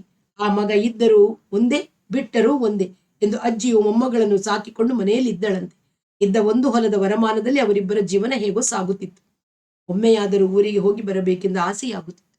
ಆದರೆ ಊರಿನ ನೆನಪು ಬಂದ ತಕ್ಷಣ ಬಾಲ್ಯದಲ್ಲಿ ನನ್ನನ್ನು ಅತ್ಯಂತ ಸುಖವಾಗಿ ಲಾಲಿಸಿದ, ಪ್ರೀತಿಸಿದ ಅಮ್ಮನ ನೆನಪು ಬರುತ್ತಿತ್ತು. ಪರ ಊರಿನ ನನ್ನ ಜೀವನ, ಮೇಸ್ಟರು, ಓದು ಮತ್ತು ಇತರ ಹವ್ಯಾಸಗಳಲ್ಲಿ ನಾನು ಅಮ್ಮನನ್ನು ಮರೆತಿದ್ದೆ. ಊರಿಗೆ ಒಮ್ಮೆ ಹೋದರೆ ದುಃಖದ ಸಂಗತಿಯು ಮನಸ್ಸಿನಲ್ಲಿ ಮರುಕಳಿಸುವ ಸಂಭವವಿತ್ತು. ಇದನ್ನು ಯೋಚಿಸಿದಂತೆ ಅಲ್ಲಿಗೆ ಹೋಗುವ ಯೋಚನೆಯೇ ಕಳಲಿ ಹೋಗುತ್ತಿತ್ತು. ಅಲ್ಲದೆ ಅಲ್ಲಿಗೆ ಹೋಗಲು ಮಾವನ ಊರಾದ ನಾಗೂರಿನ ಮೇಲೆಯೇ ದಾರಿ. ಅದು ನಡೆದು ಹೋಗಬೇಕು. ಪುನಃ ನಾಗೂರಿಗೆ ಅಭಿಮುಖವಾಗಿ ನಡೆಯುವುದೆಂದರೆ ತಿರಸ್ಕಾರದಿಂದ ನನ್ನ ಮೈಯಲ್ಲಿ ಮುಳ್ಳು ಮುರಿದಂತಾಗುತ್ತಿತ್ತು. ಹುಟ್ಟಿದ ಊರಿನ, ಮನೆಯ ಮತ್ತು ಸಂಬಂಧಗಳ ತಂತುವನ್ನು ಕಡಿದುಕೊಂಡು ಜೀವನವು ಹೊಸ ವಾತಾವರಣದಲ್ಲಿ ತನ್ನದೇ ಆದ ರೀತಿಯಲ್ಲಿ ಸಾಗುತ್ತಿತ್ತು. ಆಗ ಜೀವನದ ಬಗ್ಗೆ ನಾನೆಂದೂ ಯೋಚಿಸುತ್ತಿರಲಿಲ್ಲ. ಯೋಚಿಸುವ ವಯಸ್ಸು ಅದಲ್ಲ. ಮಿಡ್ಲ್ ಸ್ಕೂಲಿನ ಕೊನೆಯ ವರ್ಷದಲ್ಲಿದ್ದೆ. ಪಬ್ಲಿಕ್ ಪರೀಕ್ಷೆ ಕಟ್ಟುವ 5 ರೂಪಾಯಿಗಳನ್ನು ತುಂಬಿ ಆಗಿತ್ತು. ಪರೀಕ್ಷೆಗೆಂದು ಓದುವ ಯೋಚನೆ ನನಗೆಂದೂ ಇರಲಿಲ್ಲ. ಎಲ್ಲಾ ಪಠ್ಯ ಪುಸ್ತಕಗಳು ನನ್ನ ಬಾಯಿಯಲ್ಲೇ ಇದ್ದವು. ಮೇಸ್ಟರ ಮನೆಗೆ ಪಾಠಕ್ಕೆ ಬರುವ ನನ್ನ ತರಗತಿಯ ಇತರ 2 ಹುಡುಗರಿಗೆ ನಾನೇ ಪಾಠ ಹೇಳಿಕೊಡುತ್ತಿದ್ದೆ. ರಾಚಮ್ಮನು ಬುದ್ಧಿವಂತೆಯಾದ ಹುಡುಗಿಯಾದ್ದರಿಂದ ಯಾವಾಗಲೂ ಕುಳಿತು ಓದುತ್ತಿರಲಿಲ್ಲ. ನಾವಿಬ್ಬರೂ ಎಂದಿನಂತೆ ಜೊತೆಯಲ್ಲಿ ಇರುತ್ತಿದ್ದೆವು. ಇಷ್ಟು ದಿನಗಳ ಪರಸ್ಪರ ಒಡನಾಟದಲ್ಲಿ ನಮ್ಮಿಬ್ಬರ ಸ್ನೇಹ ಬಹು ಆಳವಾಗಿ ಬೇರು ಬಿಟ್ಟಿತ್ತು. ಒಬ್ಬರನ್ನೊಬ್ಬರು ನೋಡದೆ ಒಂದು ದಿನ ಇರುವುದು ನಮಗೆ ಸಾಧ್ಯವಾಗುತ್ತಿರಲಿಲ್ಲ. ಸಾಮಾನ್ಯವಾಗಿ ಭಾನುವಾರ ಮಧ್ಯಾಹ್ನ ನಾನು ಅವಳ ಊರಿಗೆ ಹೋಗುತ್ತಿದ್ದೆ. ಆಗಾಗ ಅವಳ ಚರ್ಚಿಗೂ ಹೋಗುತ್ತಿದ್ದೆ. ಕರಿಗುಡ್ಡದ ಬಿಳಿಲಂಗದ ಅವರ ಗುರುಗಳು ನನಗೆ ಅವರ ದೇವರ ವಿಷಯವಾಗಿ ಏನೇನೋ ಹೇಳುತ್ತಿದ್ದರು. ನಮ್ಮ ದೇವರ ವಿಷಯವಾಗಿ ನನಗೆ ತಿಳಿಯದ ಪ್ರಶ್ನೆಗಳನ್ನು ಕೇಳುತ್ತಿದ್ದರು. ಮಾರ್ಚ್ ತಿಂಗಳಲ್ಲಿ ನಮ್ಮ ಪಬ್ಲಿಕ್ ಪರೀಕ್ಷೆ ನಡೆಯಿತು. ಪರೀಕ್ಷೆಗೆ ನಾವೆಲ್ಲರೂ ತಾಲೂಕಿನ ಮುಖ್ಯ ಸ್ಥಳವಾದ ಚಲುವರಾಯಪಟ್ಟಣಕ್ಕೆ ಹೋಗಿದ್ದೆವು. ಪರೀಕ್ಷೆಯಾದ ನಂತರ ನಾನು ರಾಚಮ್ಮನನ್ನು ನೋಡಿರಲಿಲ್ಲ. ಮಧ್ಯಾಹ್ನ ಅವಳ ಊರಿಗೆಂದು ಹೊರಟು ಕೆರೆಯ ಏರಿಯ ಮೇಲೆ ಹೋಗುತ್ತಿದ್ದೆ. ದಾರಿಯಲ್ಲಿ ಹೋಟೆಲ್ನ ಗುರುರಾಯರು, ಇಸ್ಪಿಟ್ ಕ್ಲಬ್ಬಿನ ಸೆಕ್ರೆಟರಿ ರೇವಣ್ಣನವರು ಸಿಕ್ಕಿದರು. ಅವರನ್ನು ಕಂಡರೆ ನನಗೆ ಬಹಳ ಸಲಿಗೆ ಇತ್ತು. ನನ್ನನ್ನು ನೋಡಿದ ಅವರು ಏನೋ ಕೆಲಸವಿದೆ, ಈಗಲೇ ಬಾ ಅಂತ ಹೇಳಿ ಬಲವಂತದಿಂದ ನನ್ನ ಕೈ ಹಿಡಿದು ನರಸಾಪುರಕ್ಕೆ ಕರೆದುಕೊಂಡು ಬಂದರು. ನಾವು 3 ಮೇಷ್ಟ್ರ ಮನೆಗೆ ಬಂದ ಮೇಲೆ ರೇವಣ್ಣನವರು ಹೇಳಿದರು, ಆ ಕ್ರಿಶ್ಚಿಯನ್ ಹುಡುಗಿನ ಮದುವೆ ಮಾಡ್ಕೊಳ್ಳೋಕೆ ಹೋಗ್ತಿದೀಯೇನೋ ಸತ್ಯ? ಗುರುರಾಯರು ನಡುವೆ ಬಾಯಿ ಹಾಕಿ, ಮದುವೆ ಅಂದ್ರೆ ಅವನು ಚರ್ಚ್ ಮ್ಯಾರೇಜ್ ಮಾಡ್ಕೋತಾನೆ, ಅವಳನ್ನ ಲವ್ ಮಾಡ್ತಿದ್ದಾನೆ ಅಲ್ವೇನೋ ಎಂದರು. ಅವರ ಮಾತು ನನಗೆ ಅರ್ಥವಾಗಲಿಲ್ಲ. ನಾನು ಸ್ವಲ್ಪವೂ ವಿಚಲಿತನಾಗಲಿಲ್ಲ. ಅವರ ಧ್ವನಿಯಲ್ಲಿ ಕೋಪ ಅಥವಾ ಭರ್ತ್ಸನೆ ಇರಲಿಲ್ಲ. ಗುರುರಾಯರು ಸ್ವಾಮಿ ಮೇಷ್ಟ್ರ ಕಡೆ ತಿರುಗಿ, ಈಗ ತಾನೇ ನಿಮ್ಮ ಹುಡುಗ ಏಸ್ಪುರಕ್ಕೆ ಅಳಿಯತನ ಮಾಡಕ್ ಹೊರಟಿದ್ದ, ದಾರಿಲಿ ಸಿಕ್ಕಿದ್ದ ನಾವು ಅವನ್ನ ಕರ್ಕೊಂಡ್ ಬಂದ್ವಿ, ನಿಮಗೆ ಗೊತ್ತಲ್ಲ ವಿಷಯ ಎಂದರು. 1-2 ನಿಮಿಷ ಮೌನವಾಗಿದ್ದು ನಂತರ ನನ್ನೊಡನೆ ಮಾತನಾಡುವಾಗ ಎಂದೂ ಇಲ್ಲದ ಗಂಭೀರ ಧ್ವನಿಯಲ್ಲಿ ಮೇಷ್ಟ್ರು ಹೇಳಿದರು, ಲೋ, ಇನ್ಮೇಲೆ ನೀನು ಆ ಹುಡುಗಿ ಜೊತೆ ಸೇರ್ಕೂಡುದು, ಆ ಊರ್ ಕಡೆ ಕಾಲು ಹಾಕಕೂಡುದು, ಗೊತ್ತಾಯ್ತೇನೋ? ನಾನು ಮೌನವಾಗಿದ್ದೆ. ಹಾಗೇನಾದ್ರೂ ಆ ಕಡೆ ಹೋದ್ಯೋ ನಿನ್ ಸುಮ್ಮನೆ ಬಿಡೋಲ್ಲ, ಜೋಪಾನ? ಮೇಷ್ಟ್ರ ಮಾತುಗಳನ್ನು ಕೇಳಿ ನನಗೆ ಬಹಳ ಕೆಡಕೆನಿಸಿತು. ನಾನು ಏನು ತಪ್ಪು ಮಾಡಿದ್ದೇನೆ? ಹಿಂದೆ ನಾನು ಒಮ್ಮೆ ಯೇಸುಪುರದಲ್ಲಿ ಕಾಯಿಲೆಯಿಂದ ಮಲಗಿದ ದಿನ ಮಾತ್ರ ಮೇಸ್ಟರ್ ಸ್ವಲ್ಪ ಬೈದಿದ್ದರು. ಅದಾದ ಮೇಲೆ ಒಂದು ದಿನವೂ ಅವರು ಈ ವಿಷಯವಾಗಿ ಒಂದು ಮಾತು ಆಡಿರಲಿಲ್ಲ. ಈ ದಿನ ಇಷ್ಟೊಂದು ಕೋಪದ ಧ್ವನಿಯಲ್ಲಿ ಮಾತನಾಡಿದ್ದಾರೆ. ನನ್ನೆದುರು ಕುಳಿತಿರುವ ಇವರುಗಳೇನಾದರೂ ಸುಳ್ಳು ಚಾಡಿ ಹೇಳಿದ್ದಾರೆಯೇ? ನಾನು ರಾಚಮ್ಮನನ್ನು ನೋಡಿದರೆ ತಪ್ಪೇನು? ಅವಳು ಮುಟ್ಟಿದ ನೀರು ಸಹ ನಾನು ಇದುವರೆಗೆ ಕುಡಿದಿಲ್ಲ, ಮುಂದೆಯೂ ಕುಡಿಯುವುದಿಲ್ಲ. ನಾನು ಎದ್ದು ಹೋಗಿ ನನಗಾಗಿದ್ದ ಕೊಠಡಿಯಲ್ಲಿ ಮಲಗಿಕೊಂಡೆ. ಮನಸ್ಸಿಗೆ ನಿರಾಶೆಯಾಗಿತ್ತು, ಬೇಸರವಾಗಿತ್ತು. ಹೊರಗಿನ ಪಡಸಾಲೆಯಲ್ಲಿ ಇಸ್ಪೇಟ್ ಆಟದ ಈ 3 ಕುಳಿತು ಮಾತನಾಡುತ್ತಿದ್ದರು. ಅವರ ಮಾತುಗಳು ನನ್ನ ಕಿವಿಗೆ ಬೀಳುತ್ತಿದ್ದವು. ಯೇಸುಪುರದಲ್ಲಿದ್ದ ಹೊಸ ಪಾದ್ರಿ ಬಹಳ ಘಾಟಿ ಮನುಷ್ಯನಂತೆ. ಆ ಊರಿನ ಪಕ್ಕದ ಹೊಲೆಯರ ಊರಾದ ಕೊಪ್ಪಲಿಗೆ ಅವನಾಗಾಗ ಹೋಗುತ್ತಿದ್ದನಂತೆ. ಅವರಿಗೇನಾದರೂ ಕಾಯಿಲೆಯಾದರೆ ಆ ಪಾದ್ರಿ ಬಿಟ್ಟಿ ಔಷಧ ಕೊಡುತ್ತಿದ್ದನಂತೆ. ಇಂಜೆಕ್ಷನ್ ಚುಚ್ಚಿದರೆ ಅದರೊಳಗಿರುವುದು ಯೇಸುದೇವರ ತೀರ್ಥವೆಂದು ಆ ಜನರಿಗೆ ನಂಬಿಕೆ ಹುಟ್ಟಿಸುತ್ತಿದ್ದನಂತೆ. ಮಾತ್ರೆಯೇನು ದೇವರ ಪ್ರಸಾದ ಎನ್ನುತ್ತಿದ್ದನಂತೆ. ಹೀಗೆ ಮಾಡಿ ಆ ಊರಿನ 30 ಮನೆಯವರನ್ನು ತನ್ನ ದೇವರ ಕಡೆಗೆ ಒಲಿಸಿಕೊಂಡನಂತೆ. ಅವರಿಗೆ ಎಲ್ಲ ಇನ್ನೂ ಏನೇನೋ ಆಸೆ ಹುಟ್ಟಿಸಿದನಂತೆ. ನೆನ್ನೆ ತಾನೇ ಆ ಊರಿನ ಎಲ್ಲ ಹೊಲೆಯರನ್ನು ಕ್ರಿಶ್ಚಿಯನ್ ಜಾತಿಗೆ ಸೇರಿಸಿಕೊಂಡನಂತೆ. ಆ ಕೊಪ್ಪಲನ್ನು ಇನ್ನು ಮೇಲೆ ಕ್ರಿಸ್ತನ ಕೊಪ್ಪಲು ಎಂದು ಕರೆಯುತ್ತಾರಂತೆ. ರೇವಣ್ಣನವರು ಹೇಳುತ್ತಿದ್ದರು, ಅವರು ಒಂದಲ್ಲ ಒಂದು ದಿನ ನಮ್ಮೆಲ್ಲರನ್ನು ಅವರ ಜಾತಿಗೆ ಸೇರಿಸ್ಕೊತಾರೆ ಮೇಷ್ಟ್ರು. ನೋಡಿ, ನನಗೀಗ ಅರ್ಥವಾಗ್ತಾ ಇದೆ. ನಮ್ಮ ಹುಡುಗ ಅವರ ಊರಿಗೆ ಹೋದಾಗಲೆಲ್ಲ ಆ ಪಾದ್ರಿ ಯೇಸು ಕ್ರಿಸ್ತನ ಫೋಟೋ ಕೊಟ್ಟು ಕಳಿಸ್ತಾ ಇದ್ದ. ಅವನಿಗೆ ಒಂದ್ಸಲ ಜ್ವರ ಬಂದಿತ್ತು. ಆಗ ಅವನಿಗೆ ಔಷಧಿ ಕೊಟ್ಟು ಕಾಯಿಲೆ ವಾಸ ಮಾಡಿ ಕಾಯಿಲೆ ಹುಷಾರಾದದ್ದು ಔಷಧಿಯಿಂದಲ್ಲ, ಅವರ ದೇವರ ದಯದಿಂದ ಅಂತ ಹೇಳಿ ಕಳಿಸಿದ್ನಂತೆ ಎಂದರು. ರೇವಣ್ಣನವರು ಕೊನೆಯದಾಗಿ ಹೇಳಿದರು, ನೀವು ಅವನನ್ನು ಸ್ವಲ್ಪ ಭಯದಿಂದ ಇಡಿ.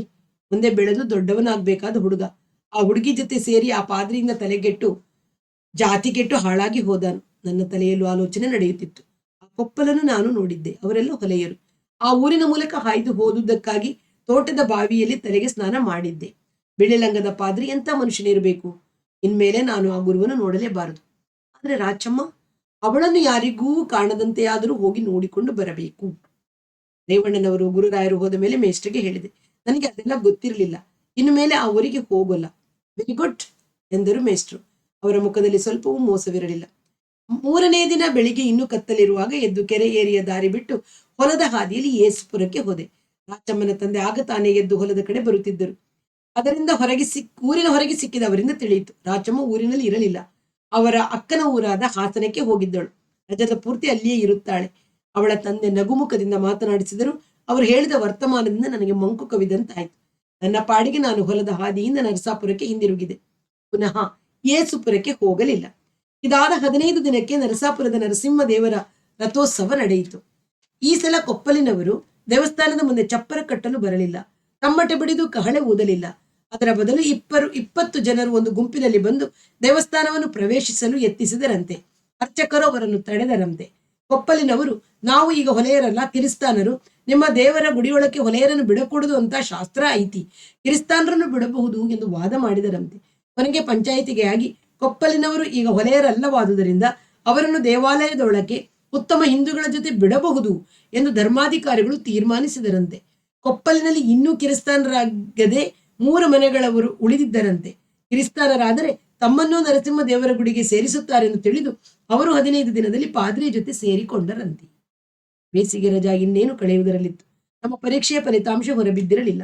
ನಾನು ಪ್ರಥಮ ಶ್ರೇಣಿಯಲ್ಲಿ ತೇರ್ಗಡೆ ಹೊಂದುವುದರಲ್ಲಿ ನಮ್ಮ ಮೇಷ್ಟ್ರಿಗೆ ಸಂಶಯವಿರಲಿಲ್ಲ. ಮುಂದೆ ಓದಬೇಕೆಂಬ ಆಶೆ ನನ್ನಲ್ಲಿ ತುಂಬಿತ್ತು. ಮುಂದಿನ ಓದಿಗೆ ಬೇಕಾದ ಸಹಾಯ ಪ್ರೋತ್ಸಾಹಗಳ ಬಗ್ಗೆ ನಾನು ಎಂದೂ ವಿವರವಾಗಿ ಆಲೋಚಿಸಿರಲಿಲ್ಲ.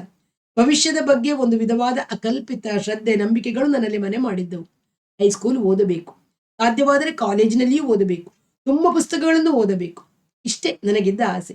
ದೊಡ್ಡ ನೌಕರಿ ದೊರಕಿಸಿ ಸಂಪತ್ತಿನಿಂದ ಮರೆಯಬೇಕು ಎಂಬ ಆಕಾಂಕ್ಷೆ ಒಂದು ಕ್ಷಣದಷ್ಟು ಇರಲಿಲ್ಲ. ಫಲಿತಾಂಶ ಪ್ರಕಟವಾಯಿತು. ಮೇಷ್ಟರ ನಿರೀಕ್ಷೆ ನಿಜವಾಗಿತ್ತು. ಆ ತಾಲೂಕಿನ ಕೇಂದ್ರಕ್ಕೆ ನಾನು ಮೊದಲನೆಯವನೇ ಆಗಿದ್ದೆ.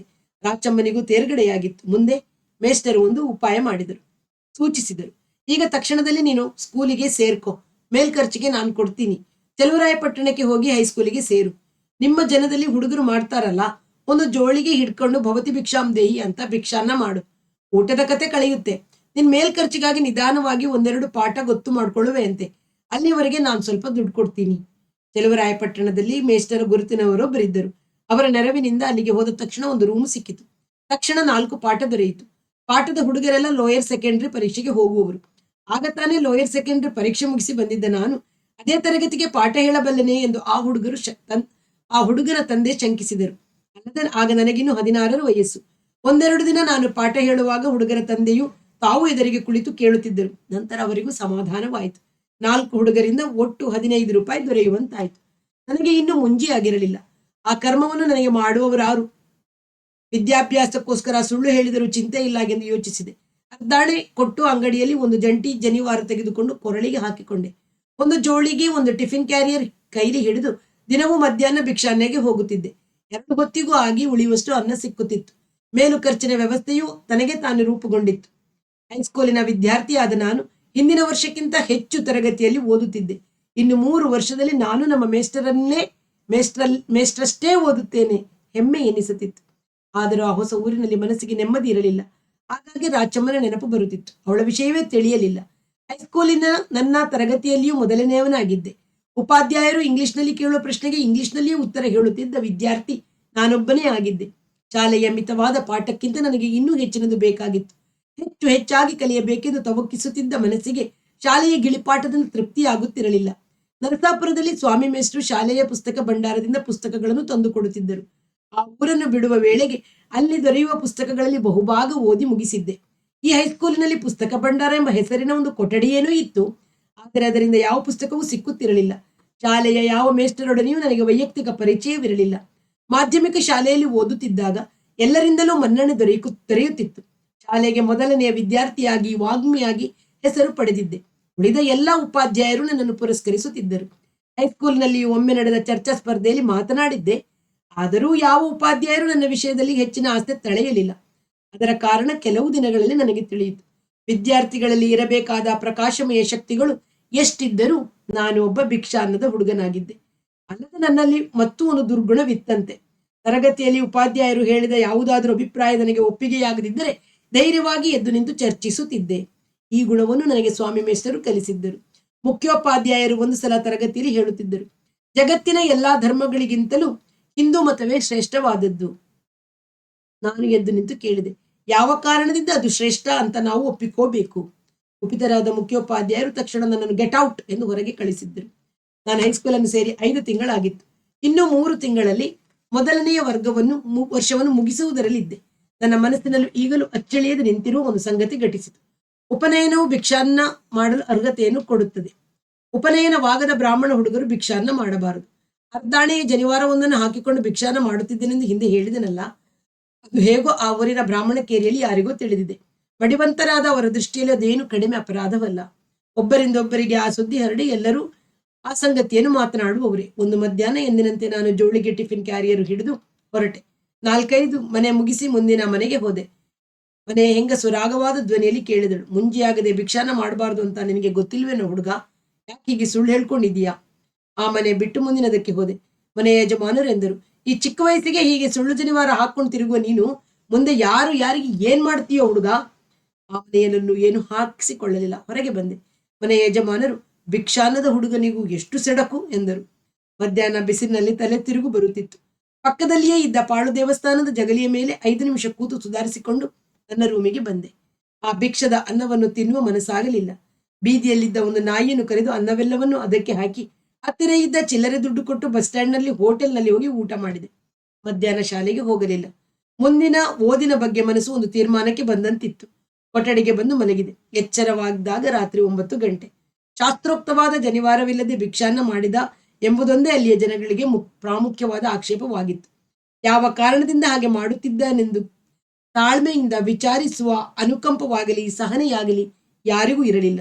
ಇದೆಂಥ ಬ್ರಾಹ್ಮಣತ್ವ! ಕಳೆದು ಹೋದ ಆ ವಿಷಯವನ್ನು ಹೆಚ್ಚಾಗಿ ಮೆಲುಕು ಹಾಕಲು ನನ್ನ ಮನಸ್ಸು ಒಡಂಬಡಲಿಲ್ಲ. ಮುಂದಿನ ತೀರ್ಮಾನ ಆಗಲೇ ರೂಪುಗೊಂಡು ನಿರ್ಧಾರವಾಗಿತ್ತು. ಓದಿಗೆ ಕೊನೆಯಾಗಿತ್ತು. 2 ದಿನ ಶಾಲೆಗೂ ಹೋಗಲಿಲ್ಲ.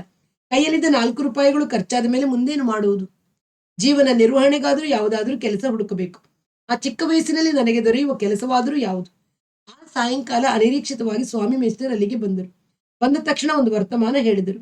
ಅವರಿಗೆ ನರಸಾಪುರದಿಂದ ತುಮಕೂರು ಜಿಲ್ಲೆಯ ಕಲ್ಲನಕೆರೆ ಮಿಡ್ಲ್ ಸ್ಕೂಲಿಗೆ ಹೆಡ್ ಮಾಸ್ಟರ್ ಆಗಿ ವರ್ಗವಾಗಿತ್ತು. ನಮ್ಮ ಮೇಸ್ಟರು ಹೆಡ್ ಮಾಸ್ಟರ್ ಆಗುವುದನ್ನು ಕೇಳಿ ನನಗೆ ತುಂಬಾ ಆನಂದವಾಯಿತು. ಆದರೂ ಅವರು 40 ಮೈಲಿ ದೂರ ಊರಿಗೆ ಹೋಗುತ್ತಿದ್ದಾರೆ. ರಾತ್ರಿ ಮಲಗಿದ್ದಾಗ ನನ್ನ ವಿಷಯ ಹೇಳಿದೆ. ಎಲ್ಲವನ್ನೂ ಕೇಳಿ ಮೇಸ್ಟರ್ ಹೇಳಿದರು, ಕ್ರಿಶ್ಚಿಯನ್ ಜಾತಿಯಲ್ಲಾದರೆ ನಿನ್ನಂತ ಹುಡುಗನಿಗೆ, ಅದು ಇಷ್ಟು ಬುದ್ಧಿವಂತನಾದ ಹುಡುಗನಿಗೆ ಹಾಸ್ಟೆಲ್ನಲ್ಲಿ ಅನ್ನ ಹಾಕಿ ಸ್ಕಾಲರ್ಶಿಪ್ ಕೊಟ್ಟು ಓದಿಸ್ತಾರೆ. ನಮ್ಮ ಜಾತಿ ಹಣೆ ಬರವೇ ಹೀಗಿದೆ. ರಾತ್ರಿ ಎಲ್ಲ ಮಾತನಾಡುತ್ತಿದ್ದೆವು. ನಿದ್ರೆ ಬಂದಾಗ ಬೆಳಗಿನ ಜಾವವಾಗಿತ್ತು. 8 ಗಂಟೆಗೆ ನನಗೆ ಎಚ್ಚರವಾದಾಗ ಮೇಸ್ಟರ್ ಹೊರಗೆ ಹೋಗಿದ್ದರು. ನಾನು ಸ್ನಾನ ಮುಗಿಸುವ ವೇಳೆಗೆ ರೂಮಿಗೆ ಹಿಂದಿರುಗಿದ ಅವರು ನನ್ನ ಸಂಗಡ, ನೀನು ಓದೋದು ಮಾತ್ರ ಬಿಡಬೇಡ, ನನಗೆ ಒಂದು ಕೆಲಸ ಹುಡುಕಿದ್ದೀನಿ, ಕಷ್ಟವಾಗಬಹುದು, ಆದರೂ ವಿಧಿ ಇಲ್ಲ, ಇನ್ನುಳಿದ 3 ತಿಂಗಳನ್ನಾದ್ರೂ ಹೇಗಾದ್ರೂ ಮುಗಿಸು, ಮುಂದೆ ನೋಡೋಣ ಎಂದರು. ಅದೇ ನನ್ನ ಕೆಲಸ. ಈ ಊರಿನ ಸಿನಿಮಾ ಥಿಯೇಟರ್ ಮಾಲೀಕರು ನನಗೆ ಪರಿಚಯದವರು. ನಿನ್ನ ವಿಷಯ ಅವರ ಕೈಲಿ ಹೇಳಿದ್ದೀನಿ. ನೀನು ಫಸ್ಟ್ ಮತ್ತು ಸೆಕೆಂಡ್ ಶೋ 2ಕ್ಕೂ ಗೇಟ್ ಕೀಪರ್ ಆಗಿ ಕೆಲಸ ಮಾಡು. ನನ್ನ ಮಾತಿನ ಮೇಲೆ ನಿನ್ಗೆ ಸ್ವಲ್ಪ ಹೆಚ್ಚಾಗಿ ಸಂಬಳ ಕೊಡ್ತಾರೆ. ತಿಂಗಳಿಗೆ 20 ರೂಪಾಯಿ ಸಿಗುತ್ತೆ. ಜೊತೆಗೆ ಪಾಠದ ಹಣನೂ ಬರುತ್ತೆ. ಸದ್ಯಕ್ಕೆ ಹೇಗಾದ್ರೂ ಮಾಡು. ವಿದ್ಯಾಭ್ಯಾಸ ಮುಂದುವರಿಸುವುದು ನನ್ನ ಹಣೆಯಲ್ಲಿ ಬರೆದಿತ್ತು. ತಕ್ಷಣವೇ ನನ್ನನ್ನು ಸಿನಿಮಾ ಮಾಲೀಕರ ಹತ್ತಿರ ಕರೆದುಕೊಂಡು ಹೋಗಿ ಮುಖಾಬಿಲೆ ಮಾಡಿ ಮಾತಾಡಿಸಿ ಮಧ್ಯಾಹ್ನದ ಮೋಟರಿಗೆ ಮೇಸ್ಟರು ಹಿಂದಿರುಗಿದರು. ಬಸ್ಸು ಹೊರಡುವ ಮುನ್ನ ನನ್ನ ತಕ್ಷಣದ ಖರ್ಚಿಗೆಂದು 10 ರೂಪಾಯಿ ಕೊಟ್ಟು ಹೇಳಿದರು, ನೀನು ಚೆನ್ನಾಗಿ ಓದುವ ವಿಷಯದಲ್ಲಿ ನನಗೇನು ಯೋಚನೆ ಇಲ್ಲ, ಆದರೆ ಸಿನಿಮಾದಲ್ಲಿ ಕೆಲಸ ಮಾಡೋದು ಕಷ್ಟ. ಇತರ ಕೆಲಸಗಾರರ ಜೊತೆ ಸೇರ್ಬೇಡ. ಹೋಟೆಲ್, ಸಿನಿಮಾ, ನಾಟಕ, ಈ 3 ದಾರಿಗಳಲ್ಲಿ ಮನುಷ್ಯ ಕೆಟ್ಟು ಹೋಗೋದು ಹೆಚ್ಚು. ಆಗಾಗ ಕಾಗದ ಬರೀತಿರು. ಸಿನಿಮಾ ಟಾಕೀಸ್ನಲ್ಲಿ ಕೆಲಸ ಮಾಡ್ಕೊಂಡು ಓದುವುದು ಕಷ್ಟವೆನಿಸುತ್ತಿತ್ತು. 2ನೆಯ ಪ್ರದರ್ಶನ ಮುಗಿಯುವವರೆಗೂ ರಾತ್ರಿ 2 ಗಂಟೆಯವರೆಗೂ ನಿದ್ರೆಗೆಡುತ್ತಿದ್ದೆ. ಅಷ್ಟು ವೇಳೆಯಲ್ಲಿ ರೂಮಿಗೆ ಬಂದು ಮಲಗಿದರೆ ಬೇಗ ನಿದ್ದೆ ಹತ್ತುತ್ತಿರಲಿಲ್ಲ. ಬೆಳಿಗ್ಗೆ ಹೊತ್ತಾಗಿ ಏಳುತ್ತಿದ್ದೆ. ಆದರೂ ಮಧ್ಯಾಹ್ನ ಊಟ ಮಾಡಿದ ಮೇಲೆ ತರಗತಿಯಲ್ಲಿ ಕೂತರೆ ತೂಕಡಿಗೆ ಬರುತ್ತಿತ್ತು. ಅದನ್ನು ಕಂಡರೆ ಉಪಾಧ್ಯಾಯರು ಬೈಯುವವರೆಂದು ಭಯದಿಂದ ಹತ್ತಿರ ಒದ್ದೆಯ ಕೈವಸ್ತ್ರ ಇಟ್ಟುಕೊಳ್ಳುತ್ತಿದ್ದೆ. ಆಗಾಗ ಕಣ್ಣು ಒರೆಸಿಕೊಳ್ಳುತ್ತಿದ್ದೆ. ಸಿನಿಮಾದ ಪಕ್ಕದ ಹೋಟೆಲ್ನಲ್ಲಿ ಊಟ. ರಾತ್ರಿ ಚಳಿಯಾಗುತ್ತಿತ್ತು. ಮೈ ಕೊಂಚ ಬೆಚ್ಚಗಾಗಲಿ ಎಂಬ ಭ್ರಮೆಯಿಂದ ಆಗೊಂದು ಈಗೊಂದು ಸಿಗರೇಟು ಸೇದಲು ಶುರು ಮಾಡಿದೆ. ಇತರ ಗೇಟ್ ಕೀಪರ್ಗಳೆಲ್ಲ ಶುದ್ಧ ಅನಕ್ಷರಸ್ಥರು. ಅವರು ಮಾತನಾಡುವ ವಿಷಯವೇ ಬೇರೆ. ಮೊದಲಿನ ಕೆಲವು ದಿನಗಳು ಅವರೊಡನೆ ಅವರು ಮಾತನಾಡುವ ವಿಷಯದಲ್ಲಿ ಭಾಗವಹಿಸಲು ಮನಸ್ಸು ಬರುತ್ತಿರಲಿಲ್ಲವಾದರೂ ಕ್ರಮೇಣ ಹೊಂದಿಕೊಂಡೆ. ಉಳಿದ ವೇಳೆಯಲ್ಲಿ ಗೇಟಿನ ತೆರೆಯ ಹತ್ತಿರ ನಿಂತುಕೊಂಡೆ ನೋಡಿದ ಚಿತ್ರವನ್ನೇ ಪದೇ ಪದೇ ನೋಡುತ್ತಿದ್ದೆ. ನನ್ನ ಅರಿವಿಲ್ಲದೆಯೇ ಸಿನಿಮಾ ಹಾಡುಗಳು, ನಟರ ಅಭಿನಯ, ಕತ್ತಿವರಸೆ ಮಾಡುವ ವೀರನ ಧೈರ್ಯ, ಚಿತ್ರದ ಕೋರ್ಟಿನಲ್ಲಿ ವಾದ ಮಾಡುವ ವಕೀಲನ ಮಾತಿನ ಜರಿಗಳು ನನಗೆ ಬರಲು ಪ್ರಾರಂಭವಾದವು. ಭಿಕ್ಷಾನ್ನದ ಆತ್ಮಾವಹೇಳನದ ಜೀವನದಿಂದ ಸಿನಿಮಾ ಕೆಲಸಗಾರನ ಸ್ವಾವಲಂಬಿ ಜೀವನಕ್ಕೆ ಬೇಗ ಹೊಂದಿಕೊಂಡೆ. ಸಮಸ್ಯೆ ಬಗೆಹರಿಯಿತು. ಆದರೆ ಪ್ರಶಾಂತವಾಗಿದ್ದ ನನ್ನ ಜೀವನದ ಗತಿಯಲ್ಲಿ ಮತ್ತೊಮ್ಮೆ ಅಲೆ ಎದ್ದಿತು. ಒಂದು ದಿನ ತರಗತಿಯಲ್ಲಿ ಕುಳಿತಿದ್ದೆ. ಶಾಲೆಯ ಜವಾನ ಒಂದು ಚೀಟಿ ತಂದು ಉಪಾಧ್ಯಾಯರ ಕೈಯಲ್ಲಿ ಕೊಟ್ಟ.